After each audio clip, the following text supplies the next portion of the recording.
ਵਾਹਿਗੁਰੂ ਵਾਹਿਗੁਰੂ ਵਾਹਿਗੁਰੂ ਵਾਹਿਗੁਰੂ ਵਾਹਿਗੁਰੂ ਵਾਹਿਗੁਰੂ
ਵਾਹਿਗੁਰੂ ਵਾਹਿਗੁਰੂ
ਗੁਰਮੁਖ ਪਿਆਰਿਓ, ਵਾਹਿਗੁਰੂ ਜੀ ਕਾ ਖਾਲਸਾ, ਵਾਹਿਗੁਰੂ ਜੀ ਕੀ ਫਤਿਹ। ਆਪਾਂ ਸਤਿਗੁਰੂ ਸ੍ਰੀ ਗੁਰੂ ਗ੍ਰੰਥ ਸਾਹਿਬ ਜੀ ਦੀ ਸ਼ਰਨ ਵਿੱਚ ਸੰਗਤ ਰੂਪ ਵਿੱਚ ਇਕੱਤਰ ਹੋ ਕੇ ਅੰਮ੍ਰਿਤਮਈ ਗੁਰਬਾਣੀ ਦਾ ਕੀਰਤਨ ਸਰਵਣ ਕੀਤਾ ਹੈ। ਨਾਲ ਅਸੀਂ ਵਾਹਿਗੁਰੂ ਗੁਰਮੰਤਰ ਦਾ ਜਾਪ ਕਰ ਰਹੇ ਸੀ, ਅਭਿਆਸ ਕਰ ਰਹੇ ਸੀ। ਹੁਣ ਆਪਾਂ ਗੁਰਬਾਣੀ ਦੀ ਵਿਚਾਰ ਸਰਵਣ ਕਰਨੀ ਹੈ। ਚਾਹੇ ਅਸੀਂ ਕਥਾ ਸਰਵਣ ਕਰੀਏ, ਚਾਹੇ ਅਸੀਂ ਸਿਮਰਨ ਕਰੀਏ, ਚਾਹੇ ਅਸੀਂ ਕੀਰਤਨ ਸਰਵਣ ਕਰੀਏ, ਸਾਡਾ ਸਾਰਿਆਂ ਦਾ ਜਿਹੜਾ ਮਕਸਦ ਹੈ ਉਹ ਪਰਮਾਤਮਾ ਦੇ ਨਾਲ ਨਿਰੰਕਾਰ ਦੇ ਮਿਲਾਪ ਦਾ ਮਾਰਗ ਹੈ। ਮਹਾਰਾਜ ਸਮਝਾਉਂਦੇ ਨੇ, ਕਥਾ, ਕੀਰਤਨ, ਰਾਗ, ਨਾਦ ਇਹ ਬਣਿਓ ਸਭ ਸੁਆਓ। ਸੰਗਤ ਵਿੱਚ ਆਉਣ ਦਾ ਸਾਡਾ ਮਕਸਦ ਹੀ ਇਹ ਹੈ ਕਿ ਅਸੀਂ ਪਾਰ ਬ੍ਰਹਮ ਦੇ ਨਾਲ, ਪਰਮਾਤਮਾ ਦੇ ਨਾਲ ਕਿਵੇਂ ਮਿਲਾਪ ਕਰ ਸਕਦੇ ਹਾਂ। ਕਿਉਂਕਿ ਇਹ ਜਿਹੜਾ ਮਾਨਸ ਜਨਮ ਹੈ, ਇਸ ਮਾਨਸ ਜਨਮ ਦਾ ਮਨੋਰਥ ਹੀ ਆਪਣੇ ਮੂਲ ਦੀ ਪਹਿਚਾਣ ਕਰਨਾ ਹੈ। ਇਸ ਕਰਕੇ ਹੁਣ ਮਹਾਰਾਜ ਸੱਚੇ ਪਾਤਸ਼ਾਹ ਆਪਾਂ ਨੂੰ ਸਮਝਾਉਂਦੇ ਨੇ ਵੀ ਸੰਸਾਰ ਦੇ ਵਿੱਚ ਆਉਣ ਦਾ ਮਕਸਦ ਹੀ ਆਪਣਾ ਪਰਮਾਤਮਾ ਦੇ ਨਾਲ ਮਿਲਾਪ ਕਰਨ ਦਾ ਹੈ, ਆਪਣੇ ਮੂਲ ਨੂੰ ਪਹਿਚਾਨਣਾ ਹੈ। ਹੁਣ ਜੇ ਤਾਂ ਅਸੀਂ ਆਪਣੇ ਮੂਲ ਦੀ ਪਹਿਚਾਣ ਕਰ ਲਈ ਹੈ ਤਾਂ ਅੱਛੀ ਗੱਲ ਹੈ, ਤੇ ਜੇ ਹਾਲੇ ਤੱਕ ਅਸੀਂ ਪਰਬ੍ਰਹਮ ਦੀ ਪਹਿਚਾਣ ਹੀ ਨਹੀਂ ਕਰ ਸਕੇ ਤੇ ਸਾਡਾ ਜਿਹੜਾ ਜੀਵਨ ਹੈ ਉਹ ਬੇਅਰਥ ਹੈ, ਉਹ ਜੀਵਨ ਦਾ ਕੋਈ ਮਕਸਦ ਨਹੀਂ ਹੈ। ਸੰਸਾਰ ਦੇ ਵਿੱਚ ਜੀਉ ਤਾਂ ਰਹੇ ਹਾਂ, ਪਰ ਜਿਸ ਤਰ੍ਹਾਂ ਦੂਸਰੀਆਂ ਜੂਨਾਂ ਨੇ, 84 ਲੱਖ ਜੂਨਾਂ ਨੇ, ਉਹਨਾਂ ਦੇ ਵਿੱਚ ਤੇ ਫਿਰ ਮਨੁੱਖ ਦੇ ਵਿੱਚ ਕੋਈ ਫਰਕ ਨਹੀਂ ਹੈ। ਇਹੋ ਨਾਲ ਆਪਣੇ ਅੰਦਰ ਵੀ ਝਾਤੀ ਮਾਰਨੀ ਹੈ। ਔਰ ਬਾਣੀ ਵਿੱਚ ਫਰਮਾਉਂਦੇ ਨੇ, ਚਿਰੰਕਾਲ ਪਾਈ ਦੁਰਲਭ ਦੇ, ਨਾਮ ਵਿਹੂਨ ਹੋਈ ਖੇ, ਪਸ਼ੂ ਪ੍ਰੇਤ ਮੁਗਧ ਤੇ ਬੁਰੀ, ਤਿਸ ਨਾ ਬੁੱਝੇ ਜਿਨ ਏਸਰੀ। ਹੁਣ ਕਈ ਦਫਾ ਆਪਾਂ ਆਪਣੇ ਆਪ ਨੂੰ ਥੋੜਾ ਜਿਹਾ ਵੈਲ ਐਜੂਕੇਟਡ ਸਮਝਦੇ ਹਾਂ, ਤੇ ਜਦੋਂ ਆਪਾਂ ਕਿਸੇ ਦੇ ਨਾਲ ਬੈਠਦੇ ਹਾਂ ਮੀਟਿੰਗ ਵਿੱਚ, ਜਾਂ ਆਪਾਂ ਕਿਸੇ ਨਾਲ ਖਾਣਾ ਖਾਣ ਬੈਠਦੇ ਹਾਂ,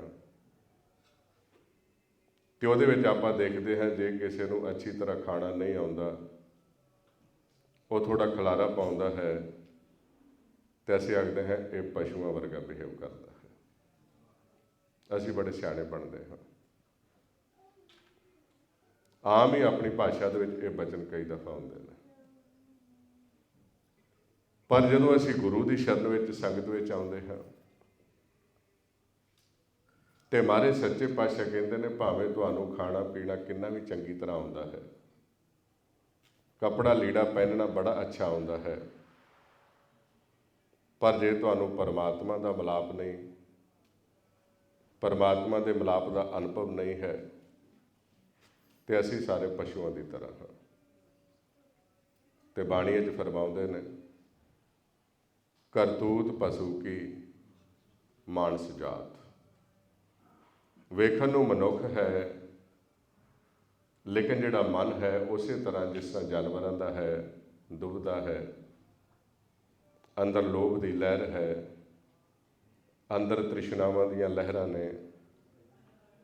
ਕਹਿੰਦੇ ਨੇ ਉਸੋ ਜਿਹਾ ਮਨ ਉਹੋ ਜਿਹਾ ਹੀ ਹੈ, ਸਿਰਫ ਕੱਪੜਾ ਹੀ ਪਾਇਆ ਹੋਇਆ ਹੈ ਉੱਪਰ। ਕਰਤੂਤ ਪਸ਼ੂ ਕੀ ਮਾਨਸ ਜਾਤ, ਲੋਕ ਪਚਾਰਾ ਕਰੇ ਦਿਨ ਰਾਤ। ਇਸ ਵਾਸਤੇ ਉਹ ਸਾਡਾ ਧਿਆਨ ਡਾਇਵਰਟ ਕਰਦੇ ਨੇ, ਕਿਉਂਕਿ ਜਿਹੜਾ ਗੁਰੂ ਹੈ ਉਹ ਪਰ ਉਪਕਾਰੀ ਹੈ। ਜਿਸ ਤਰ੍ਹਾਂ ਤੁਸੀਂ ਸਾਰਾ ਜੀਵਨ ਆਪਣੇ ਬੱਚੇ ਨੂੰ ਸਮਝਾਉਣ ਤੇ ਲਾ ਦਿੰਦੇ ਹੋ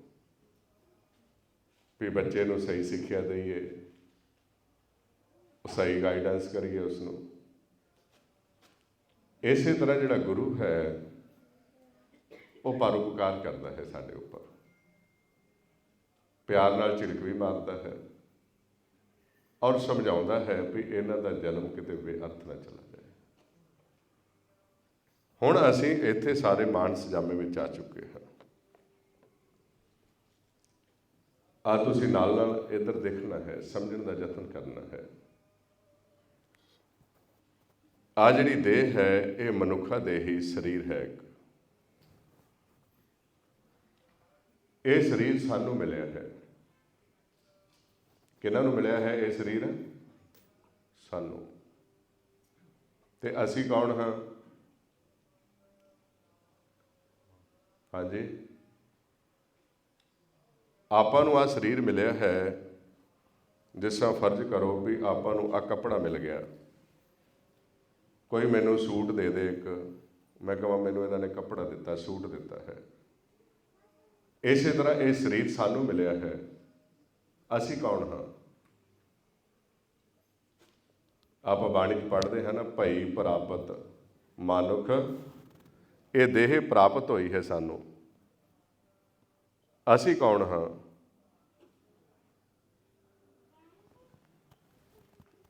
ਅਸੀਂ ਮਨ ਹਾਂ। ਤੇ ਇਹ ਜਿਹੜਾ ਮਨ ਹੈ ਇਹ ਇੱਥੋਂ ਦਾ ਰਹਿਣ ਵਾਲਾ ਹੈ।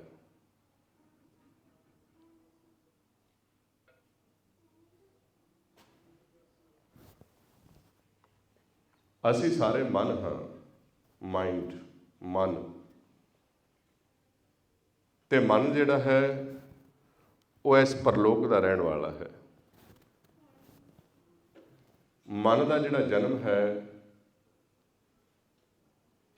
ਉਹ ਸੁੰਨ ਵਿੱਚੋਂ ਹੁੰਦਾ ਹੈ, ਸੱਚ ਵਿੱਚੋਂ ਹੁੰਦਾ ਹੈ। ਇਸ ਕਰਕੇ ਮਹਾਰਾਜ ਗੁਰਬਾਣੀ 'ਚ ਸਮਝਾਉਂਦੇ ਨੇ, ਮਨ ਤੂੰ ਜੋਤ ਸਰੂਪ ਹੈ। ਮਨ ਸਰੀਰ ਨਹੀਂ ਹੈ, ਸਰੀਰ ਤੋਂ ਵੱਖਰਾ ਹੈ। ਸਰੀਰ ਇਸ ਨੂੰ ਮਿਲਦਾ ਹੈ। ਇਹੋ ਹੀ ਮਨ ਜਿਹੜਾ ਹੈ ਉਹਨੂੰ ਅਦਰ ਜੂਨਾਂ ਦਾ 84 ਲੱਖ ਦਾ ਕੱਪੜਾ ਮਿਲਦਾ ਹੈ। ਹੁਣ ਇਹ ਜਿਹੜਾ ਮਨ ਹੈ ਇਹਦਾ ਜਨਮ ਹੁੰਦਾ ਹੈ ਇਸ ਪਰਲੋਕ ਦੇ ਵਿੱਚ। ਕਿੱਥੇ ਹੁੰਦਾ ਹੈ ਮਨ ਦਾ ਜਨਮ? ਪਰਲੋਕ ਵਿੱਚ। ਜਿਸ ਤਰ੍ਹਾਂ ਹੁਣ ਆਪਾਂ ਕਿਸੇ ਨੂੰ ਪੁੱਛੀਏ ਨਾ ਉਹਦੀ ਪਲੇਸ ਆਫ ਬਰਥ ਕਿਹੜੀ ਹੈ, ਤੇ ਅਸੀਂ ਆਪਣੇ ਕੋਈ ਜਿੱਥੇ ਤੁਹਾਡਾ ਸਰੀਰ ਦਾ ਜਨਮ ਹੋਇਆ ਉੱਥੋਂ ਦੀ ਆਪਾਂ ਦੱਸਦੇ ਹਾਂ। ਪਰ ਜੇ ਕੋਈ ਪੁੱਛੇ ਵੀ ਮਨ ਦਾ ਜਨਮ ਕਿੱਥੋਂ ਹੋਇਆ ਹੈ, ਮਨ ਕੀ ਪੱਤਰੀ ਵਾਚਣੀ ਸੁਖੀ ਹੋ ਸੁਖਸਾਰ। ਆਪਾਂ ਮਨ ਦੀ ਪੱਤਰੀ ਵਾਚਣੀ ਹੁੰਦੀ ਹੈ। ਇਹ ਸਰੀਰ ਬਾਅਦ ਵਿੱਚ ਮਿਲਿਆ ਹੈ। ਤੇ ਮਨ ਦਾ ਜਨਮ ਕਿੱਥੇ ਹੋਇਆ ਹੈ? ਉਹਨੂੰ ਕਹਿੰਦੇ ਨੇ ਸੁੰਨ ਅਵਸਥਾ, ਸੁੰਨ। ਇਹ ਪਰਲੋਕ ਨੂੰ ਸੁੰਨ ਵੀ ਕਹਿੰਦੇ ਨੇ। ਸੁੰਨ ਵਿੱਚੋਂ ਜੋਤ ਪ੍ਰਗਟ ਹੁੰਦੀ ਹੈ, ਉਹਨੂੰ ਕਹਿੰਦੇ ਨੇ ਮਨ। ਤੇ ਗੁਰਬਾਣੀ ਵਿੱਚ ਫਰਮਾਉਂਦੇ ਨੇ ਇਹ ਸੁੰਨ ਵਿੱਚੋਂ ਇਸ ਮਨ ਦਾ ਜਨਮ ਹੁੰਦਾ ਹੈ। ਪੰਜ ਤਤ ਸੁਨੋ ਪ੍ਰਗਾਸਾ, ਦੇਹ ਸੰਜੋਗੀ ਕਰਮ ਅਭਿਆਸਾ। ਤੇ ਜਦੋਂ ਮਨ ਦਾ ਜਨਮ ਹੁੰਦਾ ਹੈ, ਜਿੱਥੇ ਮਨ ਦਾ ਜਨਮ ਹੁੰਦਾ ਹੈ ਉਸ ਸਥਾਨ ਨੂੰ ਸੁੰਨ ਕਹਿੰਦੇ ਨੇ। ਉਹ ਆਪਣਾ ਘਰ ਹੈ। ਸਤਿਗੁਰ ਤੇ ਪਾਏ ਵਿਚਾਰਾ, ਸੁੰਨ ਸਮਾਧ ਸੱਚੇ ਕਰਵਾਰਾ। ਹੁਣ ਇਹ ਸੁੰਨ ਹੀ ਅਸਲੀ ਘਰ ਹੈ ਸਾਡਾ। ਇਹ ਸੁੰਨ ਵਿੱਚ ਨਿਰੰਕਾਰ ਦਾ ਵਾਸਾ ਹੈ। ਜਦੋਂ ਇਹ ਜੋਤ ਪ੍ਰਗਟ ਹੋਈ, ਮਨ ਦਾ ਜਨਮ ਹੋਇਆ, ਤੇ ਮਨ ਨੇ ਜਦੋਂ ਸਨਮੁਖ ਹੋਇਆ ਪਰਮਾਤਮਾ ਦੇ, ਤਾਂ ਮਾਲਕ ਮਨ ਨੂੰ ਉਪਦੇਸ਼ ਕਰਦੇ ਨੇ, ਸਮਝਾਉਂਦੇ ਨੇ ਇਸ ਮਨ ਨੂੰ।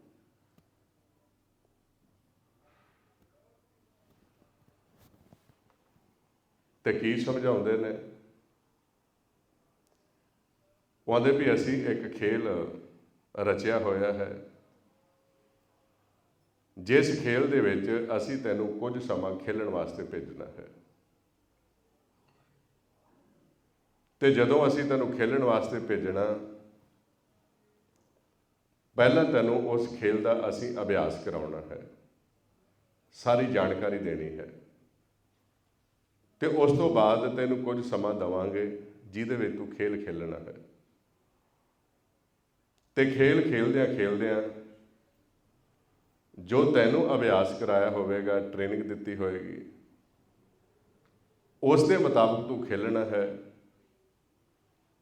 ਤੇ ਖੇਲਦਿਆਂ ਖੇਲਦਿਆਂ ਉਹ ਜਿਹੜਾ ਸਮਾਂ ਦਿੱਤਾ ਜਾਏਗਾ ਤੈਨੂੰ, ਉਹਦੇ ਵਿੱਚ ਰਹਿੰਦਿਆਂ ਰਹਿੰਦਿਆਂ ਤੂੰ ਵਾਪਸ ਘਰ ਆਉਣਾ ਹੈ। ਤੇ ਜੇ ਤੂੰ ਆ ਗਿਆ ਤੇ ਤੈਨੂੰ ਜਿੱਤਿਆ ਗਿਆ ਜਾਵੇਗਾ, ਤੇ ਜੇ ਤੂੰ ਸਮੇਂ ਦੇ ਦਾਇਰੇ ਵਿੱਚ ਰਹਿੰਦਾ ਨਾ ਆ ਸਕੇ ਤੇ ਤੈਨੂੰ ਹਾਰ ਦਾ ਕਰਾਰ ਦਿੱਤਾ ਜਾਏਗਾ।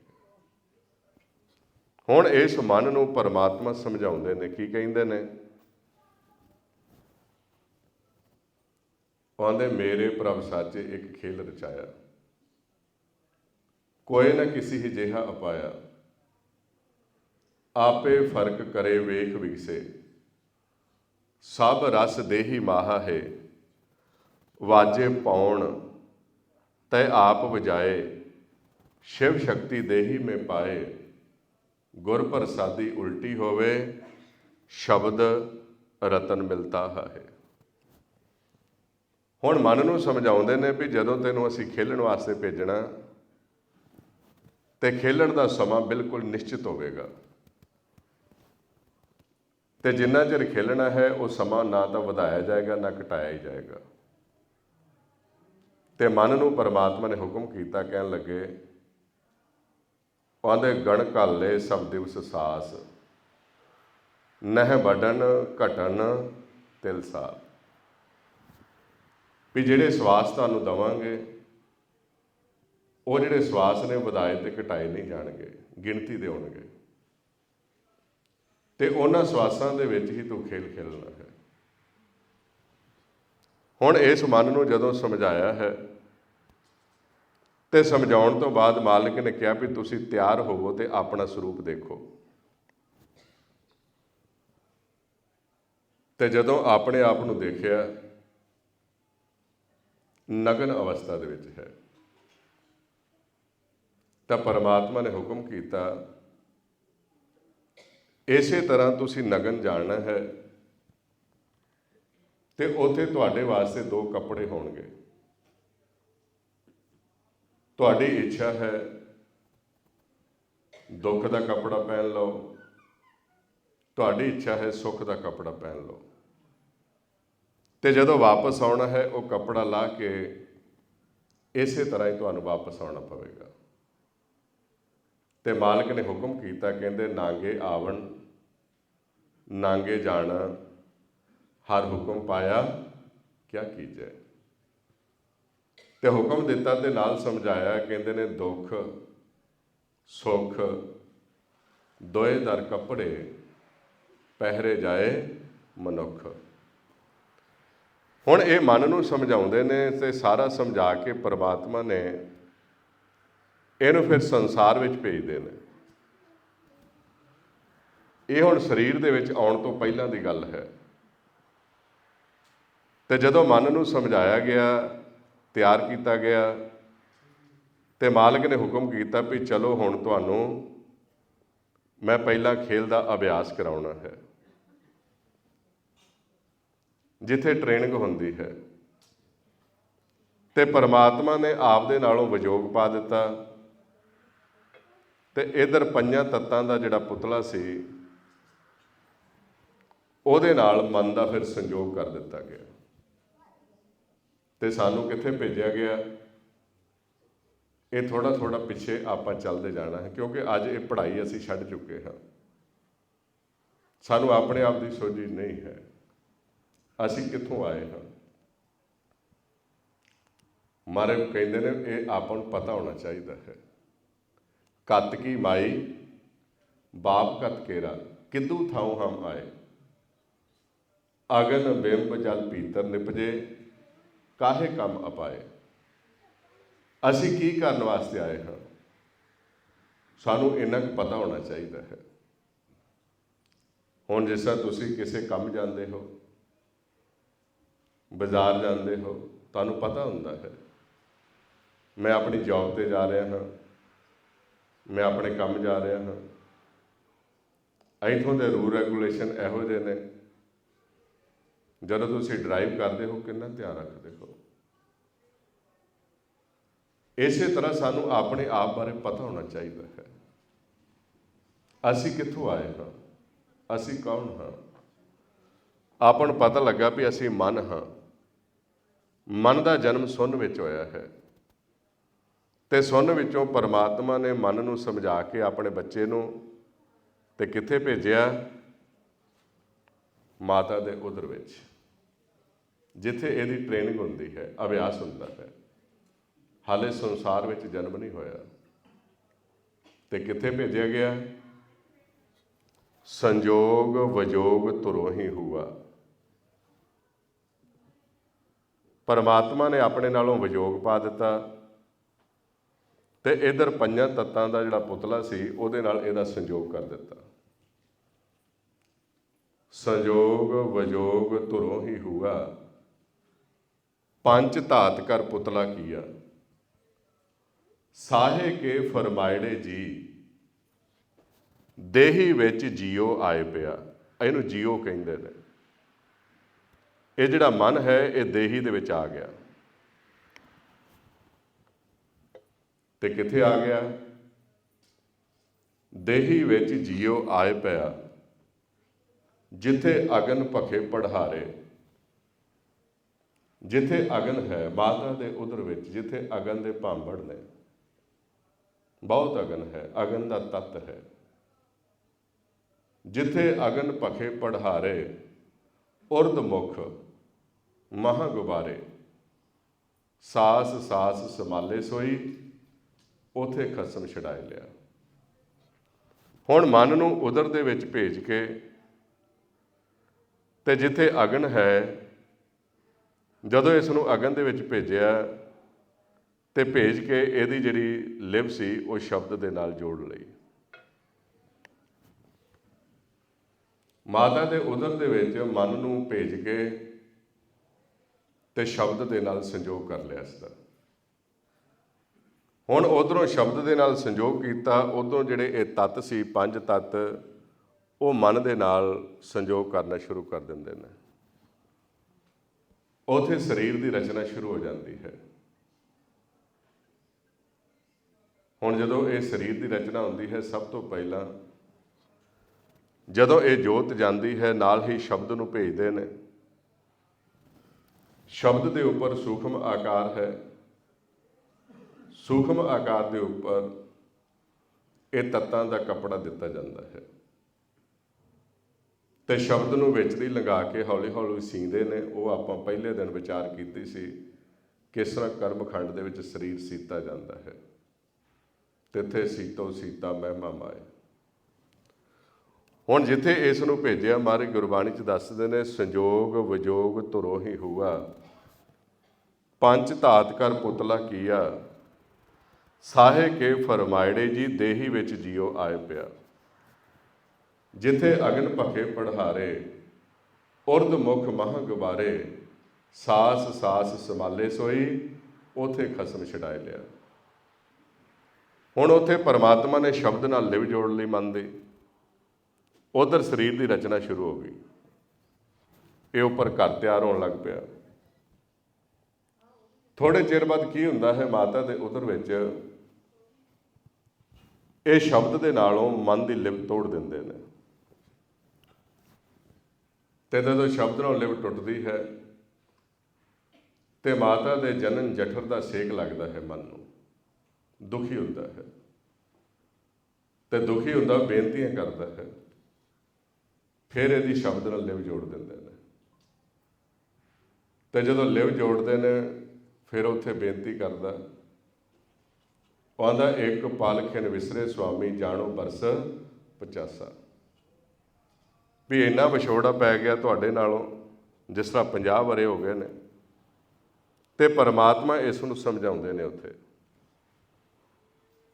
ਆਉਂਦੇ ਨੇ ਜਿਸ ਤਰ੍ਹਾਂ ਸ਼ਬਦ ਨਾਲ ਲਿਵ ਟੁੱਟ ਗਈ ਤੇ ਜਨਨ ਜਠਰ ਦਾ ਸੇਕ ਲੱਗਾ, ਇਸੇ ਤਰ੍ਹਾਂ ਜਦੋਂ ਤੂੰ ਮਾਤਾ ਦੇ ਉਦਰ ਵਿੱਚੋਂ ਖੇਲਣ ਵਾਸਤੇ ਜਾਵੇਂਗਾ, ਜਿਸ ਖੇਲ ਦੇ ਵਿੱਚ ਮੈਂ ਤੈਨੂੰ ਭੇਜਣਾ ਹੈ, ਤੇ ਜੇ ਉੱਥੇ ਜਾ ਕੇ ਸ਼ਬਦ ਨਾਲੋਂ ਟੁੱਟ ਗਿਆ ਤੇ ਮਾਇਆ ਤੈਨੂੰ ਦੁਖੀ ਕਰੇਗੀ, ਤੈਨੂੰ ਅਸ਼ਾਂਤ ਕਰ ਦੇਗੀ, ਤੈਨੂੰ ਸਾੜ ਦੇਗੀ। ਤੇ ਇਸ ਨੂੰ ਸਮਝਾਉਂਦੇ ਤੇ ਪਰਮਾਤਮਾ ਕਹਿੰਦੇ ਨੇ, ਕਹਿੰਦੇ ਜੈਸੀ ਅਗਨ ਉਦਰ ਮਹਿ ਤੈਸੀ ਬਾਹਰ ਮਾਇਆ। ਮਾਇਆ ਅਗਨ ਸਭ ਇੱਕੋ ਜਿਹੀ ਕਰਤੇ ਖੇਲ ਰਚਾਇਆ। ਕਹਿੰਦੇ ਇਹੀ ਤਾਂ ਮੈਂ ਖੇਲ ਜਿਹੜਾ ਹੈ ਉਹ ਤਿਆਰ ਕਰ ਰਿਹਾ ਹਾਂ, ਤੈਨੂੰ ਖੇਲ ਸਮਝਾ ਰਿਹਾ ਹਾਂ। ਇਹੋ ਨਾਲ ਨਾਲ ਤੁਸੀਂ ਸਮਝੀ ਜਾਣਾ ਹੈ ਸਾਰਿਆਂ ਨੇ। ਹੌਲੀ ਹੌਲੀ ਉੱਥੇ ਮਾਤਾ ਦੇ ਉਦਰ ਦੇ ਵਿੱਚ ਇਹ ਜਿਹੜਾ ਘਰ ਹੈ ਉਹ ਤਿਆਰ ਹੋ ਜਾਂਦਾ ਹੈ।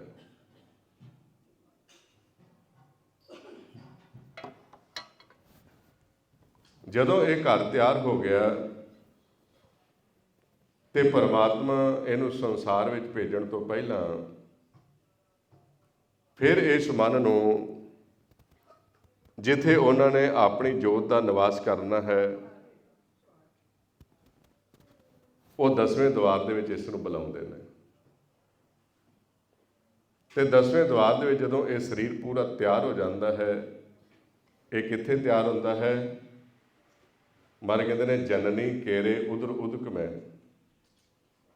ਪਿੰਡ ਕੀਆ 10 ਦੁਆਰਾ ਦੇ ਆਹਾਰ ਅਗਨ ਮੇ ਰਾਖੇ ਐਸਾ ਖਸਮ ਹਮਾਰਾ। ਜਦੋਂ ਇਹ 10 ਦੁਆਰਾਂ ਦਾ ਸਰੀਰ ਤਿਆਰ ਹੋ ਗਿਆ ਤਾਂ ਪਰਮਾਤਮਾ ਨੇ ਮਨ ਨੂੰ ਜਿਸ ਤਰ੍ਹਾਂ ਅੱਗੇ ਸੁਣਨ ਵਿੱਚ ਬੁਲਾਉਂਦੇ ਸੀ, ਹੁਣ ਫਿਰ 10ਵੇਂ ਦੁਆਰ ਦੇ ਵਿੱਚ ਬੁਲਾ ਲਿਆ। ਤੇ ਕਿੱਥੇ ਬੁਲਾਇਆ ਗਿਆ? ਕਾਇਆ ਮੰਦਰ ਮਹਿਲ ਘਰ ਹਰ ਕਾ, ਤਿਸ ਵਿੱਚ ਰੱਖੀ ਜੋਤ ਅਪਾਰ, ਨਾਨਕ ਗੁਰਮੁਖ ਮਹਿਲ ਬੁਲਾਈਏ ਹਰ ਮੇਲੇ ਮਿਲਣਹਾਰ। ਜਿੱਥੇ ਉਹਨਾਂ ਨੇ ਆਪਣੀ ਜੋਤ ਰੱਖ ਦਿੱਤੀ, ਉੱਥੇ ਮਨ ਨੂੰ ਫਿਰ ਬੁਲਾਇਆ 10ਵੇਂ ਦੁਆਰ ਵਿੱਚ। ਹਾਲੇ ਸੰਸਾਰ ਵਿੱਚ ਨਹੀਂ ਜਨਮ ਹੋਇਆ। ਤੇ 10ਵੇਂ ਦੁਆਰ ਵਿੱਚ ਬੁਲਾ ਕੇ ਫਿਰ ਮਨ ਨੂੰ ਪਰਮਾਤਮਾ ਸਮਝਾਉਣ ਲੱਗੇ। ਤੇ ਕੀ ਕਹਿਣ ਲੱਗੇ? ਆਂਦੇ ਹੁਣ ਤੁਹਾਡਾ ਇਹ ਜਿਹੜਾ ਘਰ ਹੈ ਇਹ ਤਿਆਰ ਹੋ ਚੁੱਕਾ ਹੈ, ਤੇ ਤੁਹਾਨੂੰ ਇਹ ਜਿਹੜਾ ਘਰ ਹੈ 6 ਚੱਕਰਾਂ ਦੇ ਉੱਪਰ ਬਣਾ ਕੇ ਦਿੱਤਾ ਹੈ।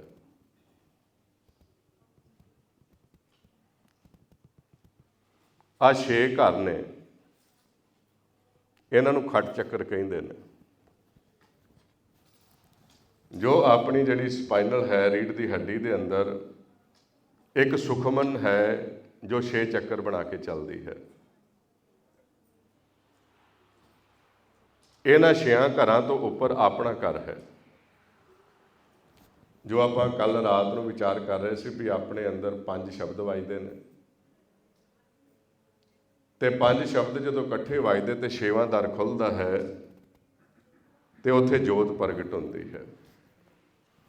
ਜਿਹੜੇ 5 ਸ਼ਬਦ ਵੱਜਦੇ ਨੇ ਵੱਖ-ਵੱਖ, ਔਰ ਜਦੋਂ ਇਕੱਠਾ ਨਾਦ ਵੱਜਦਾ ਹੈ, ਜਿਹੜੇ 6 ਦਰ ਨੇ ਇਹਨਾਂ ਨੂੰ 6 ਘਰ ਕਹਿੰਦੇ ਨੇ ਬਾਣੀ ਵਿੱਚ। ਤੁਸੀਂ ਬਾਣੀ ਪੜ੍ਹਦੇ ਹੋ 6 ਘਰ 6 ਗੁਰ 6 ਉਪਦੇਸ਼, ਗੁਰ ਗੁਰ ਏਕੋ। ਜਿਹੜਾ ਸ਼ਬਦ ਪਿੱਛੋਂ ਇੱਕ ਹੀ ਚੱਲਦਾ ਹੈ, ਉਹਦੀਆਂ ਧੁਨੀਆਂ ਵੱਖਰੀਆਂ ਵੱਖਰੀਆਂ ਚੱਲਦੀਆਂ ਨੇ। ਰਾਗ ਏਕ ਸੰਗ ਪੰਚ ਬਰੰਗਣ, ਸੰਗ ਅਲਾਪੇ ਆਠੋ ਨੰਦਨ।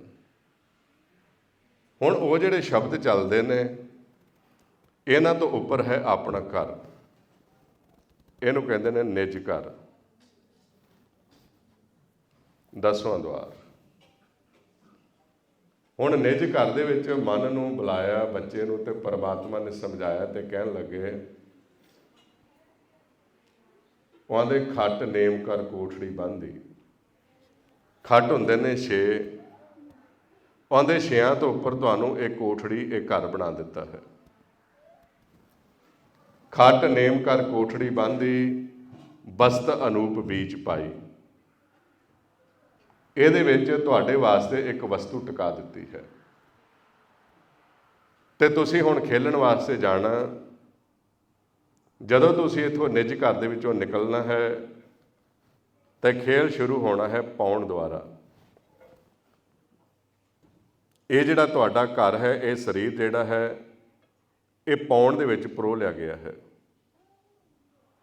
ਜਦੋਂ ਤੁਸੀਂ ਇੱਥੋਂ ਨਿੱਜ ਘਰ ਵਿੱਚੋਂ ਨਿਕਲੋਗੇ, ਪਾਉਣ ਵਿੱਚ ਮਿਲੋਗੇ, ਇੱਧਰੋਂ ਤੁਹਾਡੇ 9 ਦਰ ਖੁੱਲ੍ਹ ਜਾਣਗੇ। ਅਤੇ ਜਦੋਂ 9 ਦਰ ਖੁੱਲ੍ਹ ਗਏ ਤਾਂ ਇਹ ਜਿਹੜਾ ਤੁਹਾਡਾ ਸਪੈਸ਼ਲ ਨਿੱਜ ਘਰ ਹੈ, ਇਹਦਾ ਦਰਵਾਜ਼ਾ ਬੰਦ ਹੋ ਜਾਏਗਾ। ਅਤੇ ਜਦੋਂ ਇਹ ਦਰ ਬੰਦ ਹੋ ਗਿਆ ਅਤੇ ਇਹਦੇ ਵਿੱਚ ਪਾਉਣ ਦਾ ਜਿੰਦਰਾ ਅਤੇ ਵਿੱਚ ਇਹਦੇ ਚਾਬੀ ਰੱਖੀ ਹੋਏਗੀ।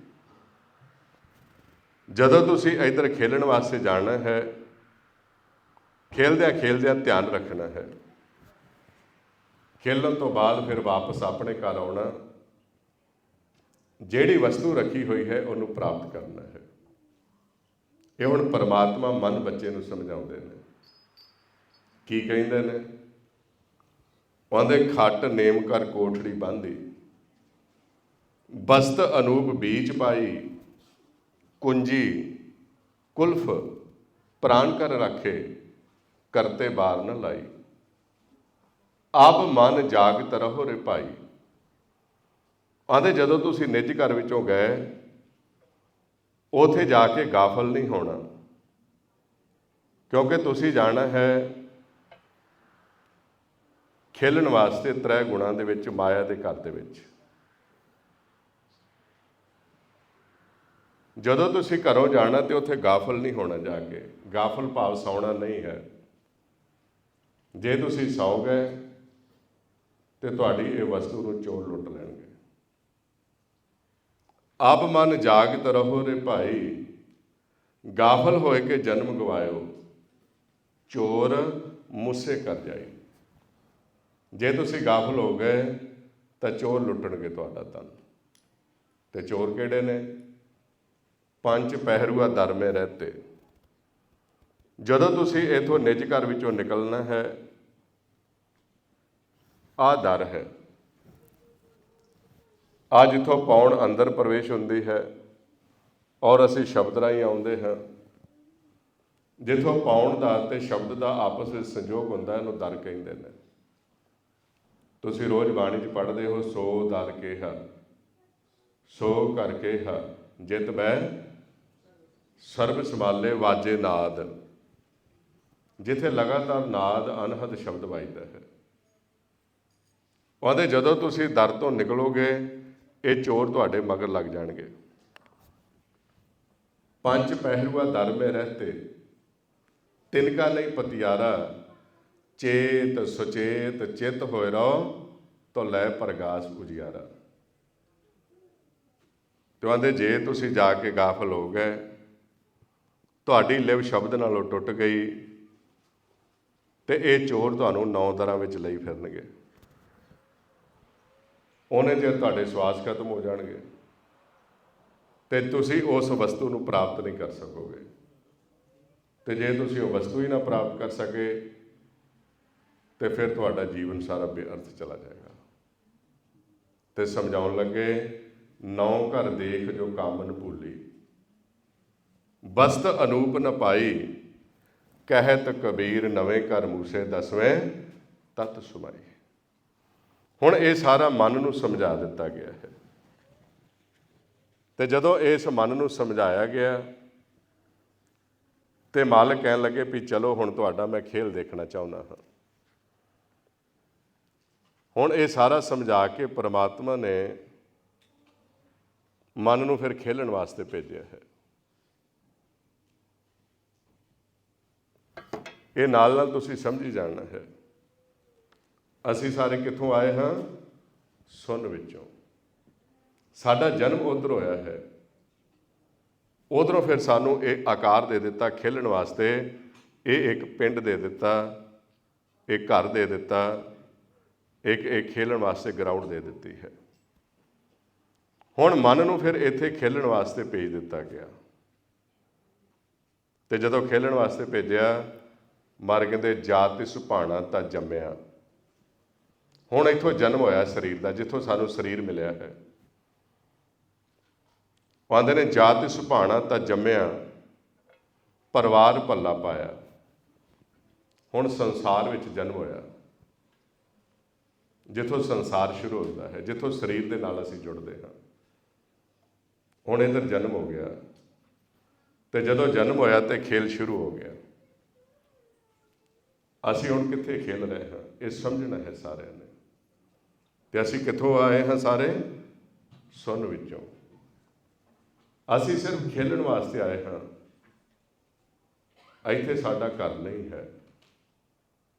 ਅਸੀਂ ਖੇਲਣਾ ਹੈ। ਸਵਾਸ ਜਿੰਨਾ ਚਿਰ ਚੱਲਦੀ ਹੈ ਪੌਣ, ਜਦੋਂ ਪੌਣ ਰੁਕ ਗਈ ਤੇ ਇਹ ਸਰੀਰ ਅਸੀਂ ਛੱਡ ਦੇਣਾ ਹੈ, ਘਰ ਛੱਡ ਦੇਣਾ ਹੈ। ਛੱਡ ਦੇਣਾ ਕਿ ਨਹੀਂ ਛੱਡ ਦੇਣਾ? ਜੇ ਕਿਸੇ ਨੇ ਨਹੀਂ ਛੱਡਣਾ ਉਹ ਹੱਥ ਖੜਾ ਕਰੇ ਵੀ ਮੈਂ ਸਰੀਰ ਨਹੀਂ ਛੱਡਣਾ। ਹਾਂਜੀ, ਹੁਣ ਇਹ ਖੇਲ ਹੈ। ਜਦੋਂ ਇਹ ਸਵਾਸ ਰੁਕ ਗਏ, ਇਹ ਅਸੀਂ ਸਰੀਰ ਛੱਡ ਦੇਣਾ ਹੈ। ਤੇ ਛੱਡਣ ਤੋਂ ਬਾਅਦ ਅਸੀਂ ਫਿਰ ਆਪਣੇ ਘਰ ਜਾਣਾ ਹੈ। ਉੱਥੇ ਉਹਨਾਂ ਦੇਖਣਾ ਵੀ ਇਹਨਾਂ ਨੇ ਇਹ ਜਿੱਤੇ ਨੇ ਕਿ ਹਾਰੇ ਨੇ। ਉਹਦੇ ਮੁਤਾਬਕ ਫਿਰ ਸਾਨੂੰ ਖੇਲਣ ਵਾਸਤੇ ਭੇਜਦੇ ਨੇ। ਹੁਣ ਇੱਥੇ ਮਹਾਰਾਜ ਨੇ ਸੱਚੇ ਪਾਤਸ਼ਾਹ ਦੱਸਦੇ ਨੇ ਕਿ ਜਦੋਂ ਸਾਡਾ ਜਨਮ ਹੋਇਆ ਤੇ ਖੇਲ ਸ਼ੁਰੂ ਹੋ ਗਿਆ। ਜਾਤ ਸੁਭਾਣਾ ਤਾਂ ਜੰਮਿਆ, ਜਨਮ ਹੋਇਆ, ਪਰਿਵਾਰ ਭਲਾ ਪਾਇਆ। ਹੁਣ ਸੰਸਾਰ ਵਿੱਚ ਜਨਮ ਹੋਇਆ ਤੇ ਕੀ ਹੋਇਆ? ਲਿਵ ਛੁੜਕੀ। ਸਭ ਤੋਂ ਪਹਿਲਾਂ ਜਦੋਂ ਬੱਚੇ ਦਾ ਜਨਮ ਹੁੰਦਾ ਹੈ ਸੰਸਾਰ ਵਿੱਚ, ਅੱਜ ਜਿੱਥੇ ਨਾਭੀ ਹੈ, ਨਾਭੀ ਤੇ ਸਮਝਦੇ ਹੋ ਸਾਰੇ ਤੁਸੀਂ। ਵੈਸੇ ਧੁੰਨੀ ਵੀ ਕਹਿ ਸਕਦੇ ਹੋ, ਪਰ ਧੁੰਨੀ ਦੇ ਹੇਠਾਂ ਹੁੰਦੀ ਹੈ ਨਾਭੀ। ਇੰਗਲਿਸ਼ 'ਚ ਵੀ ਕੁਛ ਕਹਿੰਦੇ ਨੇ ਉਸਨੂੰ। ਹਾਂ, ਹਾਂਜੀ, ਬੈਲੀ ਬਟਨ। ਹੁਣ ਇਸ ਨਾਭੀ ਦੇ ਰਸਤੇ ਮਨ ਦਾ ਸੰਯੋਗ ਹੁੰਦਾ ਹੈ ਸ਼ਬਦ ਦੁਆਰਾ। ਜਦੋਂ ਬੱਚਾ ਜਨਮ ਲੈਂਦਾ ਹੈ, ਸਭ ਤੋਂ ਪਹਿਲਾਂ ਨਾਭੀ ਤੋਂ ਇਹ ਮੂਲ ਨਾਲੋਂ ਇਸ ਨੂੰ ਕੱਟਦੇ ਨੇ। ਤੇ ਜਦੋਂ ਇਥੋਂ ਨਾਭੀ ਤੋਂ ਤੋੜਦੇ ਨੇ ਤੇ ਅੰਦਰ ਜਿਹੜਾ ਸ਼ਬਦ ਚੱਲ ਰਿਹਾ ਹੈ, ਜਿਹਦੇ ਨਾਲ ਸੰਯੋਗ ਹੁੰਦਾ ਹੈ, ਉਹ ਸ਼ਬਦ ਨਾਲੋਂ ਮਨ ਦੀ ਲਿਵ ਟੁੱਟ ਜਾਂਦੀ ਹੈ। ਤਾਂ ਬਾਣੀ ਵਿੱਚ ਸਮਝਾਉਂਦੇ ਨੇ, ਜਾਤ ਸੁਭਾਣਾ ਤਾਂ ਜੰਮਿਆ, ਪਰਿਵਾਰ ਭਲਾ ਪਾਇਆ, ਲਿਵ ਛੁੜਕੀ। ਲਿਵ ਟੁੱਟ ਗਈ ਸਾਡੀ। ਤੇ ਲਿਵ ਕਿਹਦੇ ਨਾਲੋਂ ਟੁੱਟੀ? ਸ਼ਬਦ ਦੇ ਨਾਲ। ਜੋ ਮਾਤਾ ਦੇ ਉਦਰ ਵਿੱਚ ਸਾਡੀ 9 ਮੰਥ 9 ਮਹੀਨੇ ਸ਼ਬਦ ਨਾਲ ਲਿਵ ਜੁੜੀ ਰਹੀ। ਮਾਰੇ ਕਹਿੰਦੇ ਨੇ ਲਿਵ ਛੁੜਕੀ ਲੱਗੀ ਤ੍ਰਿਸ਼ਨਾ। ਜਦੋਂ ਸ਼ਬਦ ਨਾਲ ਲਿਵ ਟੁੱਟੀ, ਇਹ ਰਸਤਾ ਬੰਦ ਹੋ ਗਿਆ। ਤੇ ਜਿਹੜਾ ਮਨ ਸੀ ਇਹ ਉੱਪਰ ਨੂੰ ਚੱਲਿਆ ਵੀ ਮੈਂ ਸਿੱਧਾ ਹੀ ਆਪਣੇ 10ਵੇਂ ਦੁਆਰ ਵਿੱਚ ਚਲੇ ਜਾਵਾਂ। ਇੱਥੋਂ ਇਹ ਪੌਣ ਅੰਦਰ ਪ੍ਰਵੇਸ਼ ਹੋ ਗਈ, ਕਿਉਂਕਿ ਆਹ ਸਰੀਰ ਪੌਣ ਦੇ ਵਿੱਚ ਪਰੋਣਾ ਹੁੰਦਾ ਹੈ। ਜਿੰਨੇ ਵੀ ਆਕਾਰ ਨੇ ਸਾਰੇ ਪੌਣ ਵਿੱਚ ਪਰੋਏ ਜਾਂਦੇ ਨੇ। ਪਵਨ ਪਰੋਇਆ ਸਗਲ ਆਕਾਰਾ।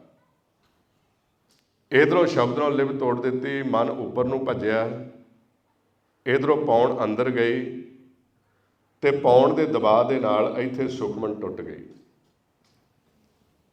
ਇਹ ਸੁਖਮਨ ਜਿਹੜੀ ਹੈ ਇਹ ਟੁੱਟ ਜਾਂਦੀ ਹੈ ਹਵਾ ਦੇ ਦਬਾਅ ਦੇ ਨਾਲ। ਜਦੋਂ ਇੱਥੋਂ ਸੁਖਮਨ ਟੁੱਟੀ ਤਾਂ ਉੱਪਰ ਨੂੰ ਜਾਣ ਦਾ ਰਸਤਾ ਬੰਦ ਹੋ ਗਿਆ। ਇਹ ਮਨ ਸਿੱਧਾ ਪੌਣ ਦੇ ਵਿੱਚ ਆ ਕੇ ਮਿਲ ਗਿਆ। ਤੇ ਜਦੋਂ ਪੌਣ ਵਿੱਚ ਮਿਲਿਆ ਤੇ ਪੌਣ ਦਾ ਸੰਤੁਲਨ ਵਿਗਾੜ ਦਿੱਤਾ। ਤੇ ਜਦੋਂ ਪੌਣ ਦਾ ਸੰਤੁਲਨ ਵਿਗੜਿਆ, ਇੱਥੋਂ ਮਾਇਆ ਸ਼ੁਰੂ ਹੋ ਗਈ। ਇੰਨੀ ਜਲਦੀ ਐਕਸ਼ਨ ਕੀਤਾ ਕਿ ਮਨ ਨੂੰ ਪਤਾ ਨਹੀਂ ਲੱਗਾ। ਮਰ ਕੇ ਗੁਰਬਾਣੀ ਦੱਸਦੇ ਨੇ, ਲਿਵ ਛੁੜਕੀ ਲੱਗੀ ਤ੍ਰਿਸ਼ਨਾ, ਮਾਇਆ ਅਮਰ ਵਰਤਾਇਆ।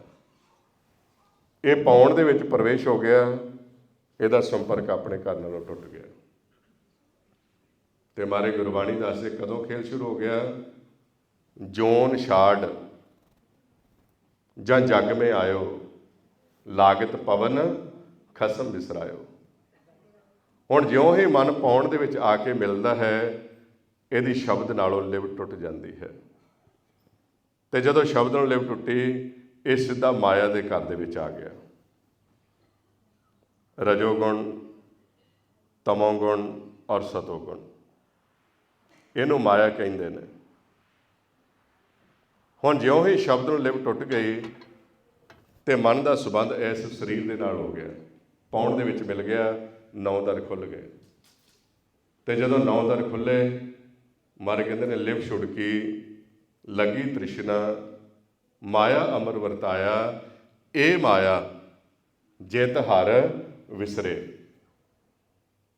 ਇਹ ਮਾਇਆ ਦੇ ਵਿੱਚ ਆ ਗਿਆ, ਇਹਨੂੰ ਪਰਮਾਤਮਾ ਵਿਸਰ ਗਿਆ। ਮੋਹ ਉਪਜੇ ਭਾਉ ਦੂਜਾ ਲਾਇਆ। ਇਹ ਮਨ ਫਿਰ ਦੂਸਰੇ ਰਸਤੇ ਤੇ ਚੱਲ ਪਿਆ, ਜਿਸ ਨੂੰ ਗੁਰਬਾਣੀ ਵਿੱਚ ਧਾਤ ਦਾ ਰਸਤਾ ਕਹਿ ਦਿੱਤਾ ਹੈ।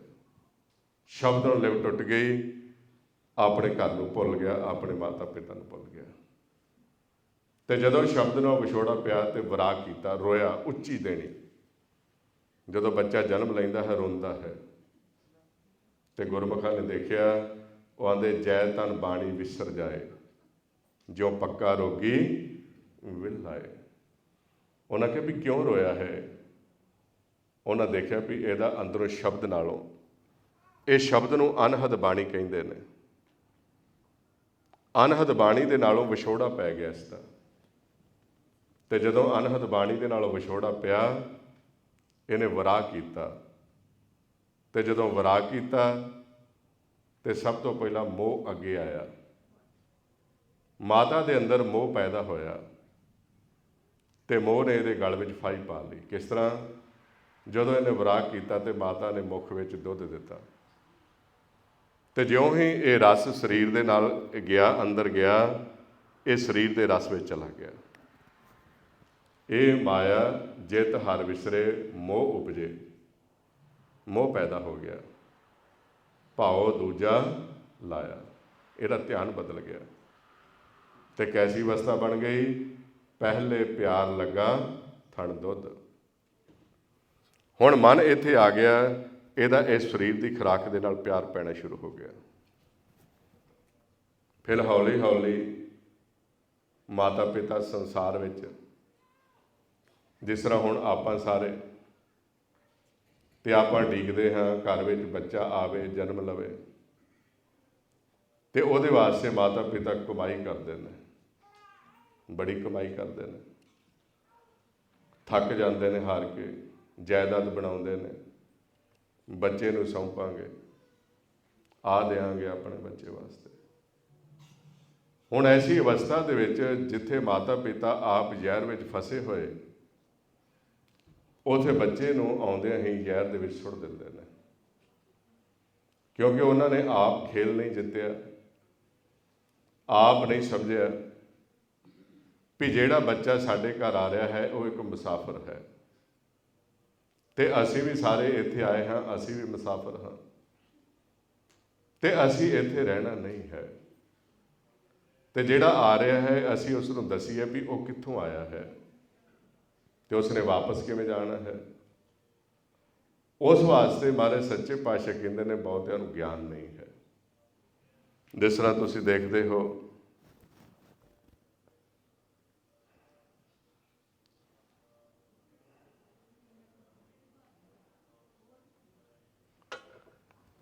ਵੀ ਆਪਾਂ ਸਾਰੇ ਸਫ਼ਰ ਤੇ ਚੱਲ ਰਹੇ ਹਾਂ, ਤੇ ਸਫ਼ਰ ਤੇ ਚਲਦਿਆਂ ਚਲਦਿਆਂ ਆ ਰਸਤੇ ਵਿੱਚ ਮੁਸਾਫਰ ਚੱਲ ਰਹੇ ਨੇ, ਤੇ ਚਲਦਿਆਂ ਚਲਦਿਆਂ ਅੱਗੇ ਇੱਕ ਦਰਖਤ ਆ ਗਿਆ, ਇਹ ਉਹਦੀ ਛਾਂ ਥੱਲੇ ਆ ਕੇ ਬੈਠ ਗਿਆ। ਪਿੱਛੋਂ ਮੁਸਾਫਰ ਆਇਆ, ਉਹ ਵੀ ਆ ਕੇ ਇੱਥੇ ਬੈਠ ਗਿਆ। ਇਹਦੇ ਨਾਲ ਹੋਰ ਤੁਰੇ ਆਏ, ਉਹ ਵੀ ਮੁਸਾਫਰ ਇੱਥੇ ਛਾਂ ਥੱਲੇ ਆ ਕੇ ਬੈਠਦੇ ਗਏ। ਇਹ ਸਾਰੇ ਮੁਸਾਫਰ ਨੇ, ਤੇ ਹੌਲੀ ਹੌਲੀ ਇਸ ਸਫ਼ਰ ਤੇ ਚੱਲਦੇ ਇੱਥੇ ਇਕੱਠੇ ਹੁੰਦੇ ਜਾਂਦੇ ਨੇ। ਔਰਤ ਮਰਦ ਦੇ ਰੂਪ ਦੇ ਵਿੱਚ, ਧੀਆਂ ਪੁੱਤਰਾਂ ਦੇ ਰੂਪ ਦੇ ਵਿੱਚ, ਇਹ ਸਾਰੇ ਇੱਥੇ ਮੁਸਾਫਰ ਇਕੱਠੇ ਹੋ ਗਏ। ਹੁਣ ਇਹ ਇਕੱਠੇ ਤਾਂ ਹੋ ਗਏ, ਇਹ ਔਰਤ ਹੈ, ਇਹ ਮਰਦ ਹੈ। ਇਹਨਾਂ ਨੇ ਇੱਕ ਦੂਜੇ ਨੂੰ ਨਹੀਂ ਪੁੱਛਿਆ, ਇਹ ਗੱਲਾਂ ਕਰਨ ਲੱਗ ਪਏ ਇੱਕ ਦੂਜੇ ਨਾਲ। ਗੱਲਾਂ ਕਰਦਿਆਂ ਕਰਦਿਆਂ ਪਿਆਰ ਪੈ ਗਿਆ। ਹੁਣ ਪਿਆਰ ਦੇ ਵਿੱਚ ਚਲੇ ਗਏ, ਪਰ ਇੱਕ ਦੂਜੇ ਨੂੰ ਨਹੀਂ ਪੁੱਛਦੇ ਵੀ ਤੁਸੀਂ ਕਿੱਥੋਂ ਆਏ ਹੋ ਤੇ ਕਿੱਥੇ ਜਾਣਾ ਹੈ, ਨਹੀਂ ਪੁੱਛਦੇ। ਕਦੀ ਔਰਤ ਨੇ ਆਪਣੇ ਮਰਦ ਨੂੰ ਨਹੀਂ ਪੁੱਛਿਆ ਵੀ ਤੁਸੀਂ ਕਿੱਥੋਂ ਆਏ ਹੋ ਤੇ ਕਿੱਥੇ ਜਾਣਾ ਹੈ, ਤੁਸੀਂ ਨਹੀਂ ਪੁੱਛਦਾ ਕੋਈ। ਹੌਲੀ ਹੌਲੀ ਬੱਚੇ ਆ ਗਏ, ਉਹਨਾਂ ਵੀ ਨਹੀਂ ਪੁੱਛਿਆ। ਤੇ ਮਹਾਰਾਜ ਗੁਰਬਾਣੀ 'ਚ ਦੱਸਦੇ ਨੇ, ਮਿਥਨ ਮੋਹਰੀਆ ਅਨ ਕੋ ਮੇਰੀਆ, ਵਿੱਚ ਘੁੰਮਣ ਘਰੀਆ, ਸਗਲ ਬਟਰੀਆ, ਬਿਰਖ ਇੱਕ ਤਰੀਆ, ਬਹੁ ਬੰਦੇ ਭਰੀਆ, ਬਿਖਨਾ ਕਰੀਆ। ਇਹ ਮਨ ਆਏ ਇੱਕ ਮੁਸਾਫਿਰ ਦੀ ਤਰ੍ਹਾਂ ਜੁੜਦੇ ਗਏ ਤੇ ਕਾਲ ਨੇ ਇਹਨਾਂ ਨੂੰ ਘੁੰਮਣ ਘੇਰੀ ਦੇ ਵਿੱਚ ਪਾ ਦਿੱਤਾ। ਇਹ ਤ੍ਰੈ ਗੁਣਾਂ ਦੇ ਵਿਚਾਰਾਂ ਦੇ ਵਿੱਚ ਚਲੇ ਗਏ। ਮਾਤਾ ਨੇ ਮੁੱਖ ਵਿੱਚ ਦੁੱਧ ਪਾਇਆ, ਬੱਚੇ ਨਾਲ ਪਿਆਰ ਕਰਨਾ ਸ਼ੁਰੂ ਕਰ ਦਿੱਤਾ। ਉਹਨੇ ਸਮਝਿਆ ਵੀ ਇਹ ਮੇਰਾ ਹੈ, ਪਰ ਉਹਨੂੰ ਨਹੀਂ ਪਤਾ ਇਹ ਤਾਂ ਇੱਥੋਂ ਆਇਆ ਹੈ, ਇੱਥੋਂ ਦਾ ਰਹਿਣ ਵਾਲਾ ਨਹੀਂ ਹੈ। ਤੇ ਮਹਾਰਾਜ ਕਹਿੰਦੇ ਨੇ, ਮਨਮੁਖ ਜਾਣੇ ਆਪਣੇ, ਧੀਆਂ ਪੂਤ ਸੰਜੋਗ। ਇਹਦੇ ਨਾਲ ਪਿਆਰ ਕਰਨਾ ਸ਼ੁਰੂ ਕਰ ਦਿੱਤਾ, ਇਸਨੇ ਆਪਣਾ ਸਮਝਣਾ ਸ਼ੁਰੂ ਕਰ ਦਿੱਤਾ। ਹੌਲੀ ਹੌਲੀ ਪਿਆਰ ਕਰਦਿਆਂ ਕਰਦਿਆਂ ਪਹਿਲਾਂ ਮੋਹ ਪੈ ਗਿਆ, ਮੋਹ ਦੀ ਫਾਈ ਗਲ ਵਿੱਚ ਪੈ ਗਈ। ਤੇ ਬਾਅਦ ਵਿੱਚ ਕਾਲ ਨੇ ਇਹਨਾਂ ਦੇ ਅੰਦਰ ਜ਼ਹਿਰ ਫੈਲਾਉਣੀ ਸ਼ੁਰੂ ਕਰ ਦਿੱਤੀ। ਤੇ ਜ਼ਹਿਰ ਫੈਲਾ ਕੇ ਅੰਦਰ ਦੁਬਿਧਾ ਪੈਦਾ ਕਰ ਦਿੱਤੀ। ਦੁਬਿਧਾ ਦੇ ਵਿੱਚ ਇਹਨਾਂ ਨੂੰ ਬੰਨ੍ਹ ਲਿਆ। ਇੱਕ ਪਾਸੇ ਮੋਹ ਕਰੀ ਜਾਂਦੇ ਨੇ, ਇੱਕ ਪਾਸੇ ਇੱਕ ਦੂਜੇ ਨਾਲ ਲੜੀ ਜਾਂਦੇ ਨੇ, ਪਰ ਇੱਕ ਦੂਸਰੇ ਨੂੰ ਪੁੱਛਦੇ ਨਹੀਂ ਵੀ ਤੁਸੀਂ ਕਿੱਥੋਂ ਆਏ ਹੋ ਤੇ ਕਿੱਥੇ ਜਾਣਾ ਹੈ। ਹੁਣ ਇੱਕ ਦੂਸਰੇ ਨੂੰ ਕਦੀ ਨਹੀਂ ਪੁੱਛਿਆ ਇਹਨਾਂ ਨੇ। ਇਹ ਆ ਤਾਂ ਗਏ, ਪੁੱਛਦੇ ਹੀ ਨਹੀਂ। ਤੇ ਉਹਨੇ ਦੇਖਿਆ ਵੀ ਜਨਮ ਲੈ ਲਿਆ ਬੱਚੇ ਨੇ, ਘਰ ਵਿੱਚ ਖੁਸ਼ੀ ਮਨਾਉਣੀ ਸ਼ੁਰੂ ਕਰ ਦਿੱਤੀ। ਤੇ ਬੱਚਾ ਰੋਂਦਾ ਹੈ, ਦੁਖੀ ਹੁੰਦਾ ਹੈ ਵੀ ਮੈਨੂੰ ਕੋਈ ਦੱਸੋ, ਮੈਂ ਵਾਪਸ ਕਿਵੇਂ ਜਾਣਾ ਹੈ। ਜਦੋਂ ਉਸਨੇ ਇੱਥੇ ਆਣ ਕੇ ਦੇਖਿਆ, ਉਹ ਆਂਦਾ ਜੋ ਮੈਂ ਇੱਥੋਂ ਜਿੱਥੋਂ ਆਇਆ ਹਾਂ ਉੱਥੇ ਤੇ ਆ ਕੁਝ ਹੈ ਹੀ ਨਹੀਂ ਹੈ, ਤੇ ਮੈਨੂੰ ਇੱਥੋਂ ਜਾਣ ਦਾ ਕੋਈ ਰਸਤਾ ਨਹੀਂ ਦੱਸਦਾ ਪਿਆ। ਇੱਥੋਂ ਕੋਈ, ਸਾਰੇ ਖੁਸ਼ ਹੋਈ ਜਾਂਦੇ ਨੇ ਤੇ ਉਹ ਰੋਈ ਜਾਂਦਾ ਹੈ, ਵਿਰਾਗੀ ਹੋਈ ਜਾਂਦਾ ਹੈ, ਦੁਖੀ ਹੋਈ ਜਾਂਦਾ ਹੈ। ਇਹ ਸਾਰੇ ਖੜੇ ਦੇਖਦੇ ਨੇ। ਤੇ ਮਹਾਰਾਜ ਕਹਿੰਦੇ ਨੇ, ਮਾਤ ਪਿਤਾ ਸੁਤ ਖਰੇ ਪਿਆਰੇ ਜੀਓ, ਡੂਬ ਮੂਏ ਬਿਨ ਪਾਣੀ, ਡੂਬ ਮੂਏ ਬਿਨ ਪਾਣੀ ਗਤ ਨਹੀਂ ਜਾਣੀ, ਹਉਮੈ ਧਾਤ ਸੰਸਾਰੇ, ਜੋ ਆਇਆ ਸੋ ਸਭ ਕੋ ਜਾਸੀ, ਉਭਰੇ ਗੁਰ ਵਿਚਾਰੇ। ਹੁਣ ਇਹ ਜਿੱਥੇ ਆਇਆ ਹੈ, ਇਹਨੂੰ ਧਾਤ ਦੇ ਰਸਤੇ ਤੇ ਤੋਰ ਦਿੱਤਾ, ਇਹਨੂੰ ਘਰ ਨੂੰ ਜਾਣ ਦਾ ਰਸਤਾ ਨਹੀਂ ਦੱਸਦੇ। ਇਹ ਫਿਰ ਕੀ ਕਹਿੰਦਾ ਹੈ? ਹੁਣ ਬੱਚੇ ਦੀ ਭਾਵਨਾ ਕੀ ਹੈ? ਉਹ ਆਂਦਾ, ਜੈ ਕਿਛ ਆਹ ਤਹਾਂ ਕਿਛ ਨਾਹੀ, ਪੰਜ ਤੱਤ ਤੈ ਨਾਹੀ। ਹੁਣ ਜਿੱਥੇ ਇਹ ਦੇਖਦਾ ਹੈ, ਇਹ ਤੱਤਾਂ ਦਾ ਖੇਲ ਪੰਜਾਂ ਤੱਤਾਂ ਦਾ ਚੱਲ ਰਿਹਾ ਹੈ। ਤੇ ਆਂਦਾ, ਜਿੱਥੋਂ ਮੈਂ ਆਇਆ ਹਾਂ ਉੱਥੇ ਤਾਂ ਪ੍ਰਕਾਸ਼ ਹੀ ਪ੍ਰਕਾਸ਼ ਹੈ, ਉੱਥੇ ਤਾਂ ਆ ਕੁਝ ਹੈ ਹੀ ਨਹੀਂ। ਹੁਣ ਇਹਦਾ ਜੀਅ ਨਹੀਂ ਲੱਗਦਾ ਇੱਥੇ, ਇਹ ਰੋਂਦਾ ਹੈ, ਵਿਰਾਗ ਕਰਦਾ ਹੈ। ਇਸ ਕਰਕੇ ਜਿਹੜੇ ਮਾਤਾ ਪਿਤਾ ਨੇ, ਉਹਨਾਂ ਨੂੰ ਗਿਆਨ ਹੋਣਾ ਚਾਹੀਦਾ ਹੈ, ਉਹਨਾਂ ਨੂੰ ਪੜ੍ਹਾਈ ਹੋਣੀ ਚਾਹੀਦੀ ਹੈ ਬ੍ਰਹਮ ਗਿਆਨ ਦੀ, ਬ੍ਰਹਮ ਵਿਦਿਆ। ਜਿਸ ਤਰ੍ਹਾਂ ਕਈ ਦਫਾ ਬੱਚਿਆਂ ਨੂੰ ਸਕੂਲ ਵਿੱਚ ਦਾਖਲ ਕਰਾਉਣ ਵਾਸਤੇ ਜਾਓ ਨਾ, ਤੇ ਉਹ ਪੁੱਛਦੇ ਨੇ ਮਾਤਾ ਪਿਤਾ ਕਿੰਨੇ ਪੜ੍ਹੇ ਹੋਏ ਨੇ। ਤੇ ਜੇ ਮਾਤਾ ਪਿਤਾ ਵੈਲ ਕੁਆਲੀਫਾਈਡ ਨੇ ਦੁਨਿਆਵੀ ਤੌਰ ਤੇ, ਉਹ ਬੱਚੇ ਨੂੰ ਦਾਖਲ ਕਰਨਗੇ, ਅਦਰਵਾਈਜ਼ ਉਹ ਕਹਿਣਗੇ ਵੀ ਤੁਸੀਂ ਇਹਨੂੰ ਪੜ੍ਹਾ ਨਹੀਂ ਸਕਦੇ। ਹੁਣ ਅਸੀਂ ਦੇਖਣਾ ਹੈ, ਜੇ ਆਪਣਾ ਪਰਿਵਾਰ ਵੱਧਦਾ ਹੈ, ਕੱਲ੍ਹ ਨੂੰ ਬੱਚਿਆਂ ਨੇ ਜਨਮ ਲੈਣਾ ਹੈ, ਅਸੀਂ ਪਹਿਲਾਂ ਇਹ ਖੇਲ ਨੂੰ ਸਮਝੀਏ, ਬ੍ਰਹਮ ਵਿਦਿਆ ਲਈਏ, ਪਹਿਲਾਂ ਆਪ ਜਿੱਤੀਏ। ਇਹ ਨਾ ਵੀ ਜ਼ਹਿਰ ਇਕੱਠੀ ਕਰਨ ਦੇ ਵਿੱਚ ਲੱਗੇ ਰਹੀਏ ਵੀ ਬੱਚੇ ਦੇ ਆਉਂਦਿਆਂ ਹੀ 10 ਕਿੱਲੇ ਜਾਇਦਾਦ ਨਾ ਕਰ ਦੇਣੀ ਹੈ। ਨਹੀਂ, ਅਸੀਂ ਇਹ ਖੇਲ ਜਿੱਤੀਏ ਵੀ ਅਸੀਂ ਕਿਸ ਤਰ੍ਹਾਂ ਆਪਣੇ ਘਰ ਵਿੱਚ ਆਉਣਾ ਜਾਣਾ ਬਣਾਉਣਾ ਹੈ। ਤੇ ਜਦੋਂ ਬੱਚਾ ਆਵੇ ਤੇ ਉਹਨੂੰ ਫਿਰ ਨਾਲ ਜੋੜੀਏ।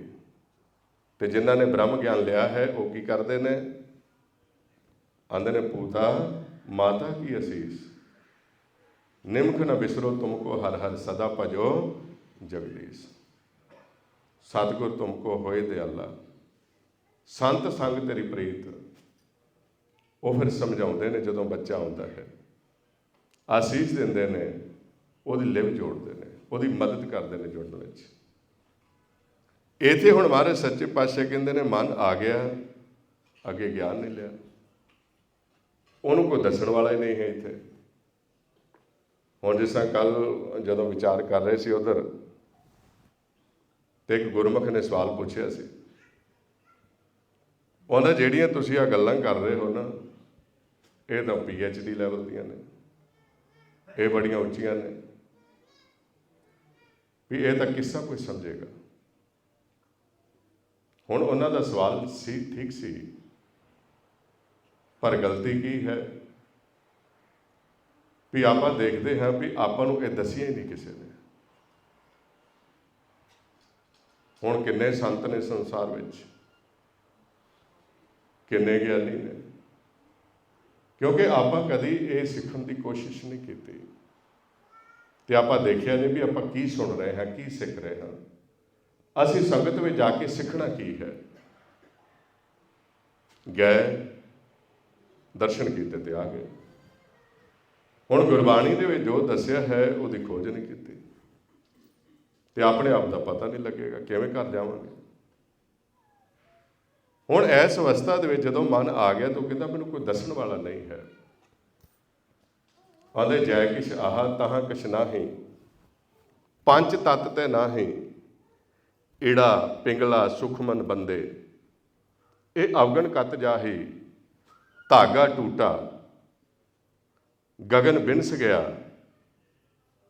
तेरा बोलत कहाँ समाई, ए संसा मोको अन दिन व्यापे, को न रहे समझाई। हुण बच्चे दे मन की अवस्था की है, आंदे जदों ये धागा शब्द नालों लिव टुट गई, ये मैनूं निज करदा चेता भुल गया है, ते तेरा जिहड़ा बोल है, क्योंकि ये जिहड़ा शब्द है ये परमात्मा की आवाज़ है। आंदे तेरा बोलत कहाँ समाई, ए संसा मोको अन दिन व्यापे, को न रहे समझाई। हुण इस शब्द दे नाल किवें जुड़ना है, ये कोई हुण दसदा ही नहीं है। हुण मन आ गया है इस इलाके दे विच, असीं इत्थे आ गए सारे, ते शब्द नाल लिव टुट गई, मन हुण अपने घर नूं जाण दा रस्ता भुल गया।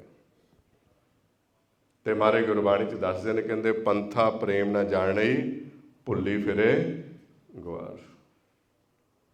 हौली हौली मन भुलदा भुलदा ये धात दे रस्ते ते चलना शुरू हो गया। इहने अपनी जोत दा, जिस तरह हुण बच्चे ने जन्म लिया, ਉਹਦੀ शब्द ਨੂੰ लिव टुट गई, ਤੇ ਉਹਨੂੰ ਬਾਹਰ इस्तेमाल कराउणा शुरू कर दिता जोत का। आप आवाज़ां मारनी शुरू कर दित्तियां,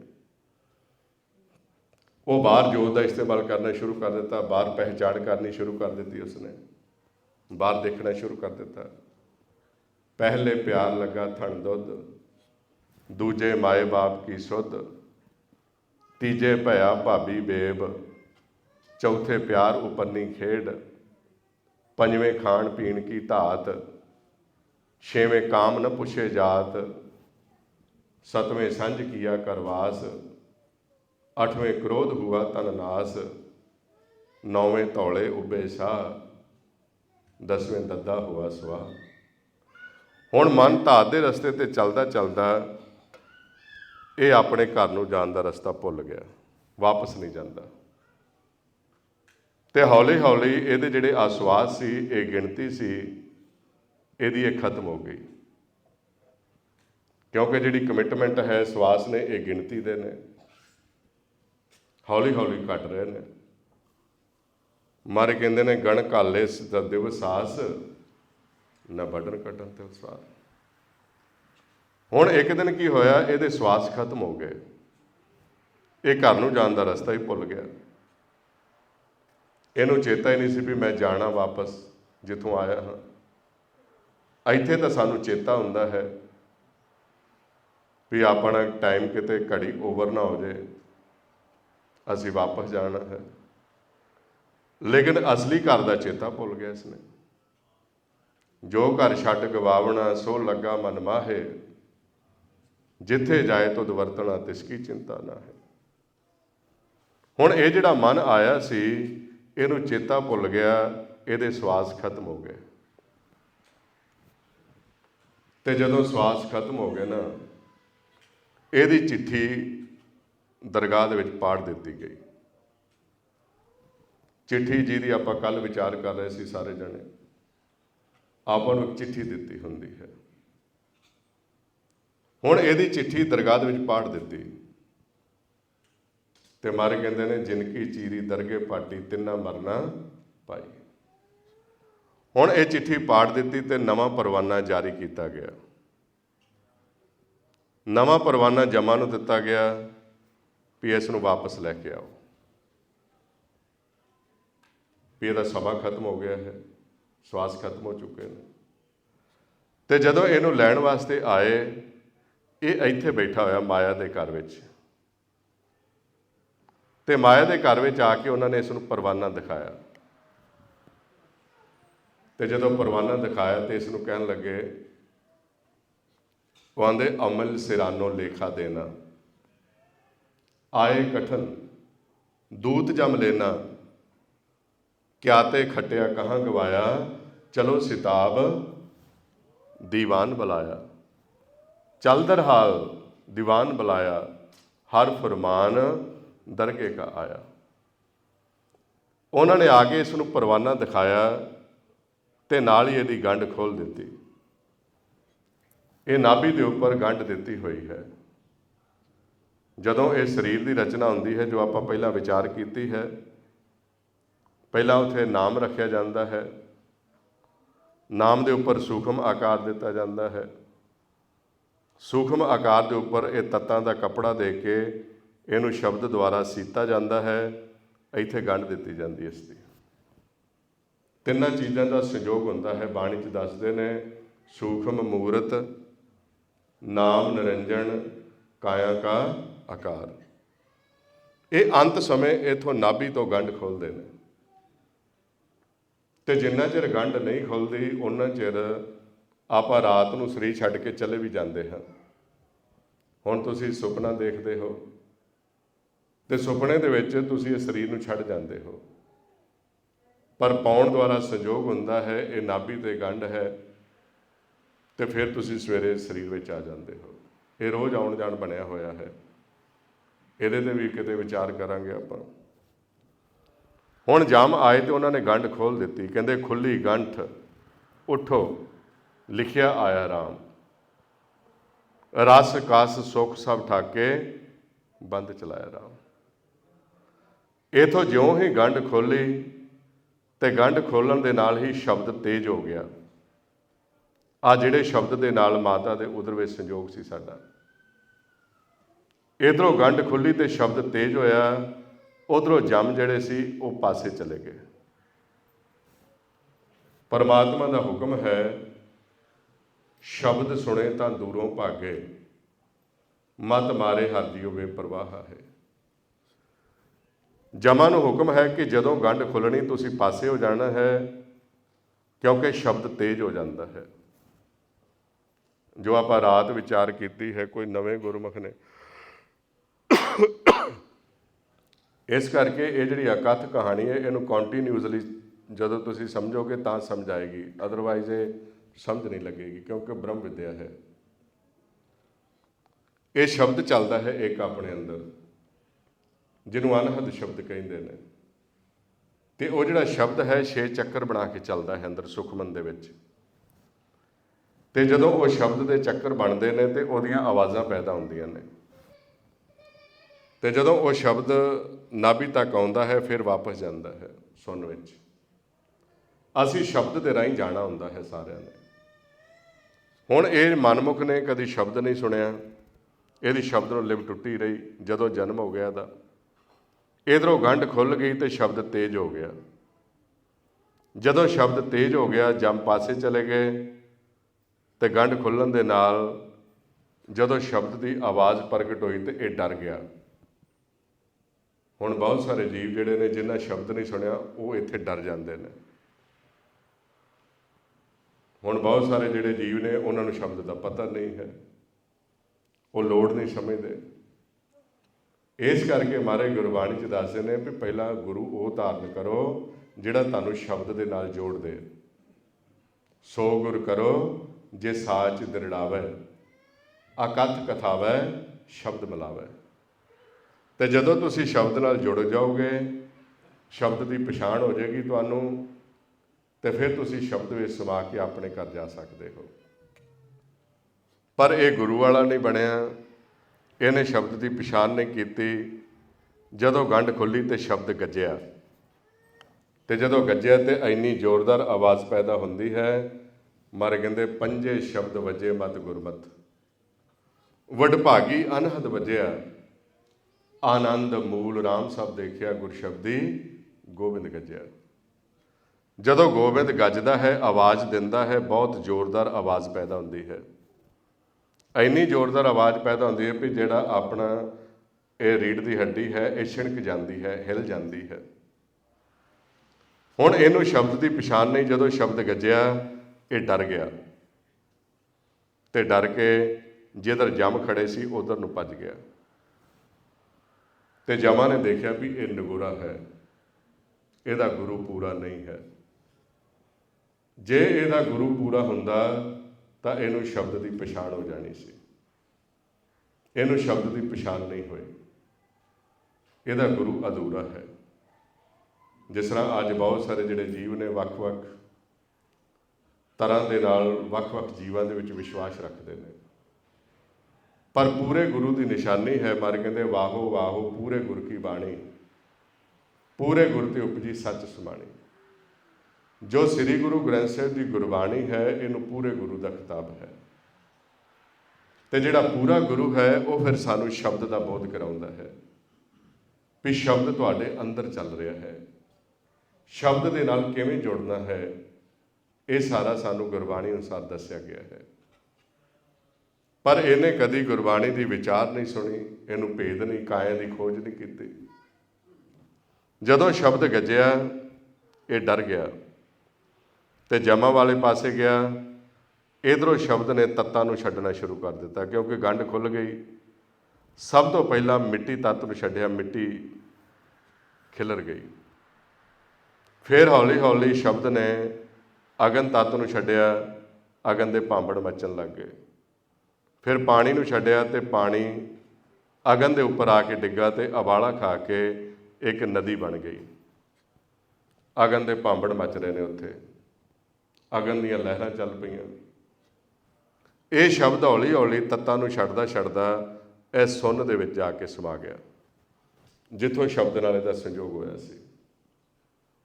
ਤਾਂ ਮਾਰੇ ਗੁਰਬਾਣੀ ਫਿਰ ਦੱਸਦੇ ਨੇ ਵੀ ਇਹ ਜਿਹੜੇ ਤੱਤ ਨੇ ਸਾਰੇ ਖਿਲਰ ਗਏ, ਕਿਉਂਕਿ ਇਹ ਸ਼ਬਦ ਵਿੱਚ ਪਰੋਏ ਹੋਏ ਹੁੰਦੇ ਨੇ। ਜਿਸ ਤਰ੍ਹਾਂ ਆਹ ਉੱਪਰਲਾ ਸਰੀਰ ਪਾਉਣ ਵਿੱਚ ਪਰੋਇਆ ਹੋਇਆ ਹੈ, ਅੰਦਰਲੇ ਜਿਹੜੇ ਸੂਖਮ ਤੱਤ ਨੇ ਉਹ ਸ਼ਬਦ ਵਿੱਚ ਪਰੋਏ ਹੋਏ ਨੇ। ਤੇ ਕਦੋਂ ਸਾਨੂੰ ਪਤਾ ਲੱਗਦਾ ਹੈ? ਮਾਰੇ ਕਹਿੰਦੇ ਨੇ ਧਾਵਤ ਥੰਮਿਆ, ਸਤਿਗੁਰ ਮਿਲਿਐ, ਦਸਵਾਂ ਦੁਆਰ ਪਾਇਆ। ਤਿੱਥੇ ਅੰਮ੍ਰਿਤ ਭੋਜਨ ਸਹਿਜ ਧੁਨ ਉਪਜੇ, ਜਿਤ ਸ਼ਬਦ ਜਗ ਥੰਮ ਰਹਾਇਆ। ਤੈ ਅਨੇਕ ਵਾਜੇ ਸਦਾ ਆਨੰਦ ਹੈ, ਸੱਚੇ ਰਿਆ ਸਮਾਏ, ਇਉਂ ਕਹੇ ਨਾਨਕ ਧਾਵਤ ਥੰਮਿਆ, ਨਿਜ ਕਰ ਵਸਿਆ ਆਏ। ਇਹ ਸ਼ਬਦ ਜਿਹੜਾ ਸੀ ਤੱਤਾਂ ਨੂੰ ਛੱਡਦਾ ਹੋਇਆ ਸੁੰਨ ਵਿੱਚ ਸਮਾ ਗਿਆ। ਇਹ ਸਾਰੇ ਤੱਤ ਡਿੱਗ ਪਏ, ਇੱਥੇ ਅਗਨ ਦੀ ਨਦੀ ਬਣ ਗਈ। ਤੇ ਜਮਾਂ ਨੇ ਇਸ ਨੂੰ ਪਕੜਿਆ ਤੇ ਉਸ ਨਦੀ ਦੇ ਕਿਨਾਰੇ ਤੇ ਲਿਆ ਕੇ ਖੜਾ ਕਰ ਦਿੱਤਾ। ਇਸ ਨੂੰ ਉਸ ਅਗਨ ਦੀ ਨਦੀ ਦੇ ਵਿੱਚ ਦੀ ਲੰਘਾਉਣ ਲੱਗੇ। ਤੇ ਮਾਰੇ ਗੁਰਬਾਣੀ ਵਿੱਚ ਦੱਸਦੇ, ਆਗੇ ਬਿਮਲ ਨਦੀ ਅਗਨ ਬਿਖ ਝੇਲਾ, ਤਿੱਥੇ ਅਵਰ ਨ ਕੋਈ, ਜੀਓ ਅਕੇਲਾ। ਪੜ ਪੜ ਅਗਨ ਸਾਗਰ ਦੇ ਲਹਿਰੀ, ਪਰ ਦਜੇ ਮਨ ਮੁਖਤਾਈ ਹੈ। ਹੁਣ ਜਦੋਂ ਇਸ ਨੂੰ ਅਗਨ ਦੀ ਨਦੀ ਦੇ ਵਿੱਚ ਦੀ ਲੰਘਾਉਂਦੇ ਨੇ ਤੇ ਇਹ ਕਹਿੰਦਾ ਮੈਨੂੰ ਕਿਸੇ ਹੋਰ ਰਸਤੇ ਲੈ ਚੱਲੋ। ਤੇ ਉਹ ਆਉਂਦੇ ਨੇ, ਦੋ ਹੀ ਤਾਂ ਰਸਤੇ ਸੀ, ਲਿਵ ਧਾਤ ਦੋਇ ਰਾਹ ਹੈ, ਹੁਕਮੀ ਕਾਰ ਕਮਾਏ। ਇੱਕ ਰਸਤਾ ਸੀ ਲਿਵ ਦਾ, ਆ ਸ਼ਬਦ ਦਾ, ਤੇ ਉਹ ਸ਼ਬਦ ਉਹ ਰਸਤਾ ਤੁਸੀਂ ਸਮਝਿਆ ਨਹੀਂ। ਤੇ ਦੂਸਰਾ ਧਾਤ ਦਾ ਰਸਤਾ ਹੈ, ਤੀਸਰਾ ਤਾਂ ਕੋਈ ਰਾਹ ਹੀ ਨਹੀਂ ਜਿੱਧਰ ਦੀ ਅਸੀਂ ਤੈਨੂੰ ਲੈ ਕੇ ਚੱਲੀਏ। ਲਿਵ ਧਾਤ ਦੋਇ ਰਾਹ ਹੈ, ਹੁਕਮ ਹੀ ਕਾਰ ਕਮਾਏ। ਹੁਣ ਜਦੋਂ ਇਸ ਨੂੰ ਲੰਘਾਉਣ ਲੱਗੇ ਤੇ ਇਹ ਉੱਥੇ ਬੇਨਤੀ ਕਰਦਾ।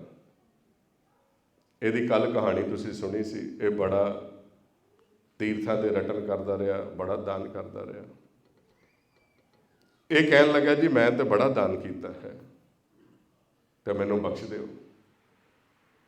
ਤੇ ਜਮ ਅੱਗੋਂ ਕਹਿੰਦੇ ਨੇ, ਆਂਦੇ ਪੁੰਨ ਦਾਨ ਜੋ ਬੀਜਦੇ ਸਭ ਧਰਮ ਰਾਏ ਕੇ ਜਾਈ। ਆਂਦੇ ਜਿਹੜਾ ਤੂੰ ਦਾਨ ਕੀਤਾ ਤੈਨੂੰ ਲੇਖਾ ਦੇਣਾ ਪਏਗਾ।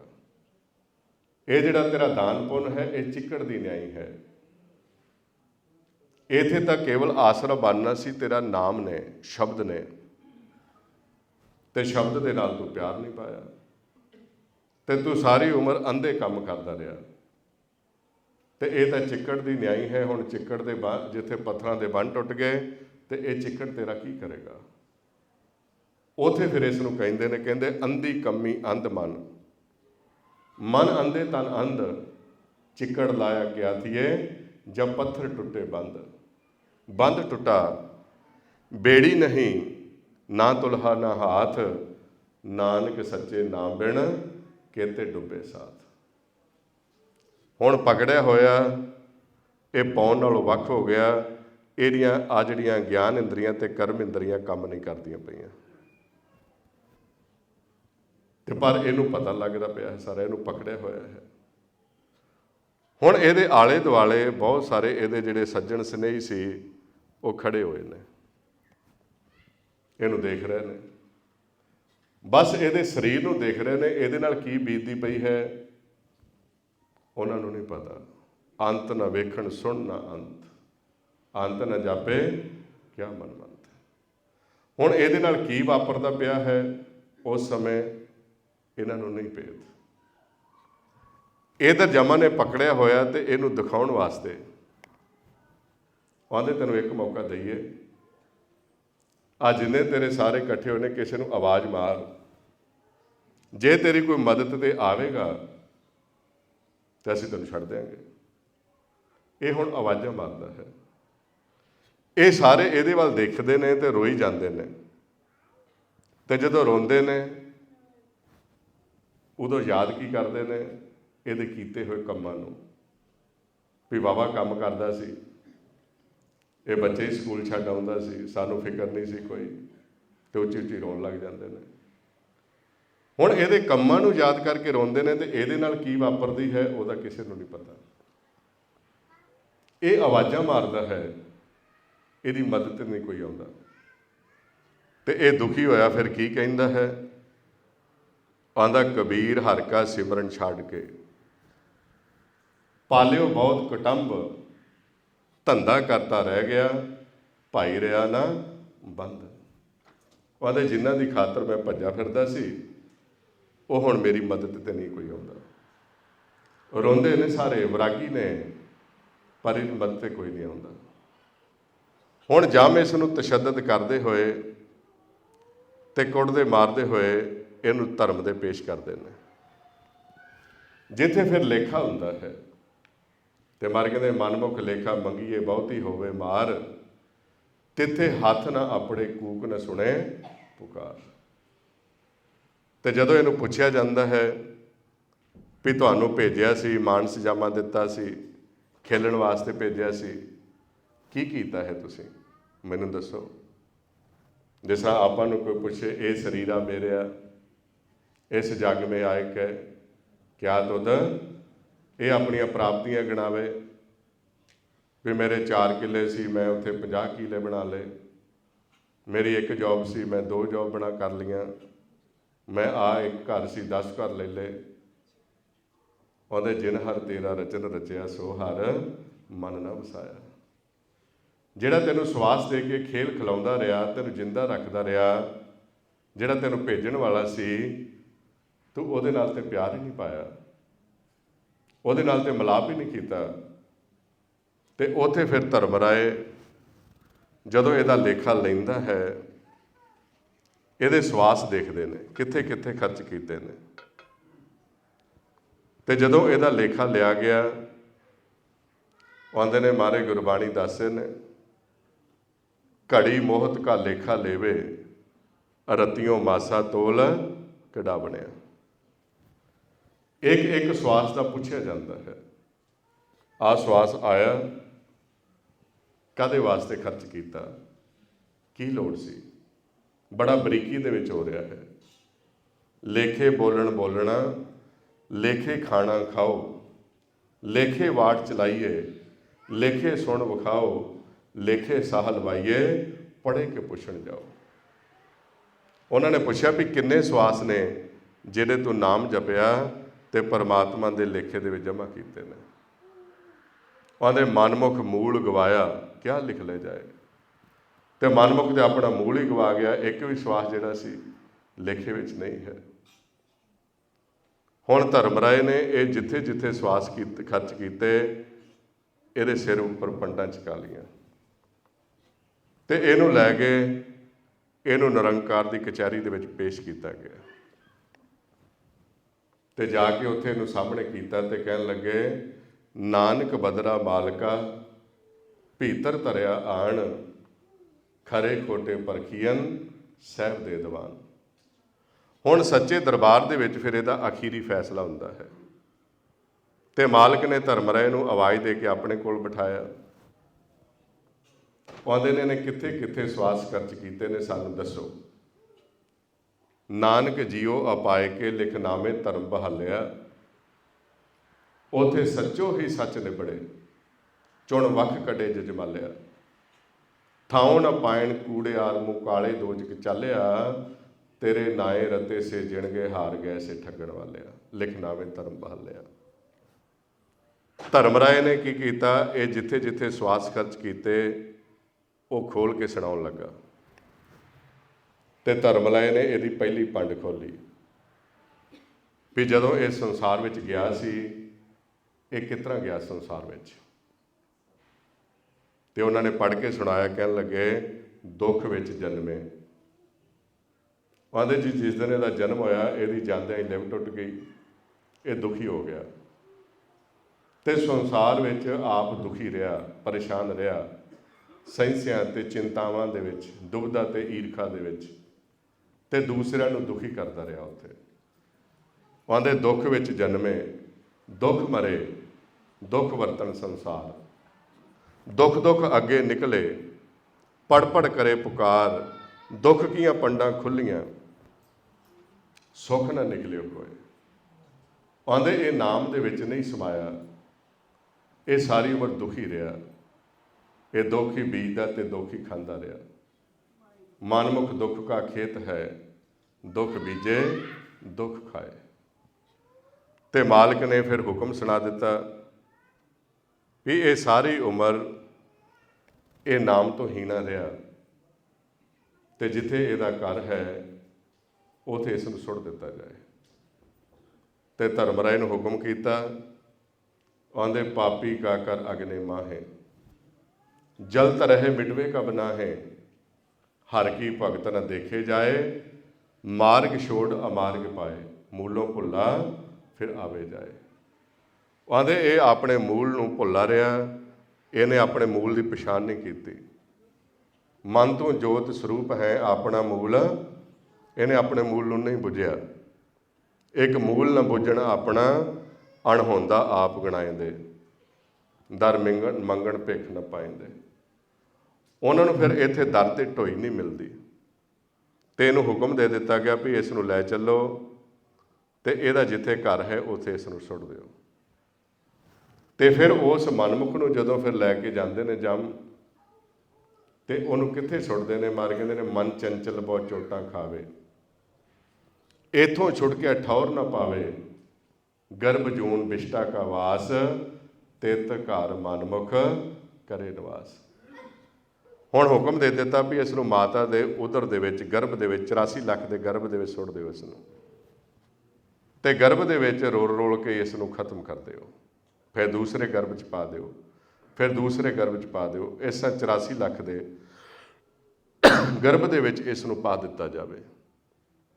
ਤੇ ਜਦੋਂ ਇਸ ਨੂੰ ਜੰਮ ਇੱਥੋਂ ਲੈ ਕੇ ਜਾਂਦੇ ਨੇ ਤੇ ਨਗਨ ਅਵਸਥਾ ਦੇ ਵਿੱਚ ਹੈ, ਇਹਨੇ ਸਿਫਤ ਸਲਾਹ ਦਾ ਕੱਪੜਾ ਨਹੀਂ ਪਹਿਨਿਆ ਹੋਇਆ। ਤੇ ਜਿਹੜੇ ਗੁਰਮੁਖ ਜਾਗੇ ਹੋਏ ਨੇ ਜਾਂ ਦੇਵਲੋਕ ਦੇ ਵਿੱਚ ਜਿਹੜੇ ਵੱਸਦੇ ਨੇ ਉਹ ਦੇਖਦੇ ਨੇ। ਪਾਉਂਦੇ ਨੰਗਾ ਦੋਚਕ ਚਾਲਿਆ ਤਾਂ ਦਿਸੇ ਖਰਾ ਡਰਾਵਣਾ, ਕਰ ਔਗਣ ਪਛੋਤਾਵਣਾ। ਫਿਰ ਉੱਥੇ ਪਛਤਾਉਂਦਾ ਹੈ ਤੇ ਜਾਮੇ ਨੂੰ ਕਹਿੰਦੇ ਨੇ ਵੀ ਹੁਣ ਕਿਉਂ ਪਛਤਾਉਣਾ ਹੈ ਤੂੰ, ਵੀ ਤੈਨੂੰ ਮੌਕਾ ਤੇ ਮਿਲਿਆ ਸੀ, ਕਿੰਨਾ ਸੋਹਣਾ ਮਾਨਸ ਜਾਮਾ ਮਿਲਿਆ ਸੀ, 84 ਲੱਖ ਤੋਂ ਉੱਤਮ ਤੈਨੂੰ ਭੇਜਿਆ ਗਿਆ, ਤੇ ਹੁਣ ਕਿਉਂ ਪਛਤਾ ਰਿਹਾ ਹੈ। ਕਹਿੰਦਾ ਮੈਂ ਭੁੱਲ ਗਿਆ, ਮੈਨੂੰ ਤਾਂ ਇੱਧਰਲਾ ਚੇਤਾ ਹੀ ਨਹੀਂ ਸੀ ਵੀ ਮੇਰਾ ਜਨਮ ਕਿੱਥੋਂ ਹੋਇਆ, ਮੇਰਾ ਅਸਲੀ ਘਰ ਕਿਹੜਾ ਹੈ। ਮੈਂ ਤਾਂ ਉੱਥੇ ਗਿਆ ਤੇ ਉੱਥੇ ਮੈਂ ਕਰਮ ਦੇ ਨਾਲ ਜੁੜ ਗਿਆ, ਤੇ ਮੈਂ ਤਾਂ ਸਾਰਾ ਜੀਵਨ ਕਰਮ ਹੀ ਕਰਦਾ ਰਿਹਾ। ਸਵੇਰੇ ਕੰਮ ਕੀਤਾ, ਕੰਮ ਕਰਦਿਆਂ ਕਰਦਿਆਂ ਰੋਟੀ ਮਿਲ ਗਈ, ਖਾ ਲਈ, ਕੱਪੜਾ ਮਿਲ ਗਿਆ, ਪਾ ਲਿਆ, ਤੇ ਉੱਥੇ ਹੀ ਸੌਂ ਗਿਆ। ਫਿਰ ਸਵੇਰੇ ਉੱਠਿਆ, ਕੰਮ ਤੇ ਲੱਗ ਗਿਆ। ਤਾਂ ਮੈਨੂੰ ਤਾਂ ਚੇਤਾ ਹੀ ਨਹੀਂ ਸੀ ਵੀ ਮੈਂ ਸਰੀਰ ਛੱਡ ਕੇ ਇੱਧਰ ਵੀ ਆਉਣਾ ਹੈ। ਕਹਿੰਦੇ ਨੇ ਮੈਂ ਤਾਂ ਸਿਰਫ ਇੱਥੋਂ ਤੱਕ ਸੀਮਤ ਸੀ ਵੀ ਕੰਮ ਕਰਦੇ ਹਾਂ, ਕੱਪੜਾ ਮਿਲ ਜਾਂਦਾ ਹੈ, ਰੋਟੀ ਮਿਲ ਜਾਂਦੀ ਹੈ, ਘਰ ਮਿਲ ਜਾਂਦਾ, ਵੀ ਸ਼ਾਇਦ ਬਹੁਤ ਵਧੀਆ ਹੋ ਗਿਆ। ਉੱਥੇ ਮੈਂ ਆਪਣੇ ਆਪ ਨੂੰ ਸੈਟਿਸਫੈਕਟ ਕਰਕੇ ਬੈਠਾ ਸੀ। ਪਹਾੜੀ ਕੋ ਪਹਾੜਾ ਮਿਲਿਓ, ਬਾਕੀ ਸਗਲ ਪਿਓ ਬਰਾਨਾ। ਜਿਸ ਤਰ੍ਹਾਂ ਕੋਈ ਕੁੱਲੀ ਹੈ, ਕਿਰਾਏ ਤੇ ਬੰਦਾ ਕੰਮ ਕਰਦਾ, ਉਹਨੂੰ ਉਹਦੀ ਮਿਹਨਤ ਮਿਲ ਗਈ, ਪੈਸੇ ਮਿਲ ਗਏ, ਉਹਦਾ ਬਸ ਗੱਲ ਠੀਕ ਹੈ। ਕਹਿੰਦੇ ਨੇ ਐਸੀ ਅਵਸਥਾ ਵਿੱਚ ਮੈਂ ਇੱਥੇ ਕਰਮ ਦੇ ਨਾਲ ਭੱਜਾ ਰਿਹਾ। ਇਹ ਤਾਂ ਮੈਨੂੰ ਪਤਾ ਹੀ ਨਹੀਂ ਸੀ ਵੀ ਮੇਰੇ ਨਾਲ ਇਸ ਤਰ੍ਹਾਂ ਵੀ ਵਾਪਰੇਗੀ। ਜਿਸ ਤਰ੍ਹਾਂ ਅੱਜ ਦੀ ਡੇਟ ਦੇ ਵਿੱਚ ਤੁਸੀਂ ਦੇਖਦੇ ਹੋ, ਆਪਣੇ ਸਾਹਮਣੇ ਹੀ ਆਪਣੇ ਬਜ਼ੁਰਗ ਸਰੀਰ ਛੱਡ ਕੇ ਜਾ ਰਹੇ ਨੇ, ਤੇ ਥੋੜ੍ਹੇ ਦਿਨਾਂ ਬਾਅਦ ਉਹਨਾਂ ਦਾ ਚੇਤਾ ਭੁੱਲ ਜਾਂਦਾ ਹੈ। ਚੇਤਾ ਉਹਨਾਂ ਕੁ 'ਚ ਰਹਿੰਦਾ ਹੈ ਜਿੰਨਾ ਕੁ ਜੋ ਉਹਨਾਂ ਦਾ ਜਮ੍ਹਾਂਬੰਦੀ ਦੇ ਫਰਦ ਤੇ ਨਾਂ ਹੁੰਦਾ ਹੈ। ਤੇ ਜਦੋਂ ਘਰਾਂ ਦੀਆਂ ਜਮ੍ਹਾਂਬੰਦੀਆਂ ਤੇ ਫਰਦਾਂ ਤੇ ਉਹਨਾਂ ਦੇ ਨਾਮ ਪਾਸੇ ਹੋ ਜਾਂਦੇ ਨੇ, ਹੁਣ ਆਪਣੀ ਚੌਥੀ ਪੰਜਵੀਂ ਪੀੜ੍ਹੀ ਨੂੰ ਕੌਣ ਯਾਦ ਕਰਦਾ ਹੈ। ਤਾਂ ਮਾਰੇ ਗੁਰਬਾਣੀ 'ਚ ਕੀ ਕਹਿੰਦੇ ਨੇ, ਕਹਿੰਦੇ ਜੋ ਮੂਏ ਸੇ ਪਾਸ਼ੇ ਪਰੇ। ਜਿਹੜੇ ਸਵਾਦ ਛੱਡ ਗਏ ਉਹਨਾਂ ਦਾ ਚੇਤਾ ਭੁੱਲ ਗਿਆ। ਜੋ ਉਭਰੇ ਸੋ ਬੰਦ ਲੱਕ ਖੜੇ। ਕਿ ਹੁਣ ਆਪਾਂ ਆਏ ਹਾਂ, ਆਪਾਂ ਵੀ ਲੱਕ ਬੰਨ ਕੇ ਖਲੋਤੇ ਹਾਂ ਜਾਣ ਵਾਸਤੇ, ਪਤਾ ਨਹੀਂ ਕਦੋਂ ਸਵਾਸ ਖਤਮ ਹੋ ਜਾਣੇ। ਜਹ ਧੰਦੇ ਮੈਂ ਉਹ ਲਪਟਾਏ, ਹੁਣ ਤੇ ਦੁਗੜ ਦੜੀ ਅਨਮਾ ਹੈ।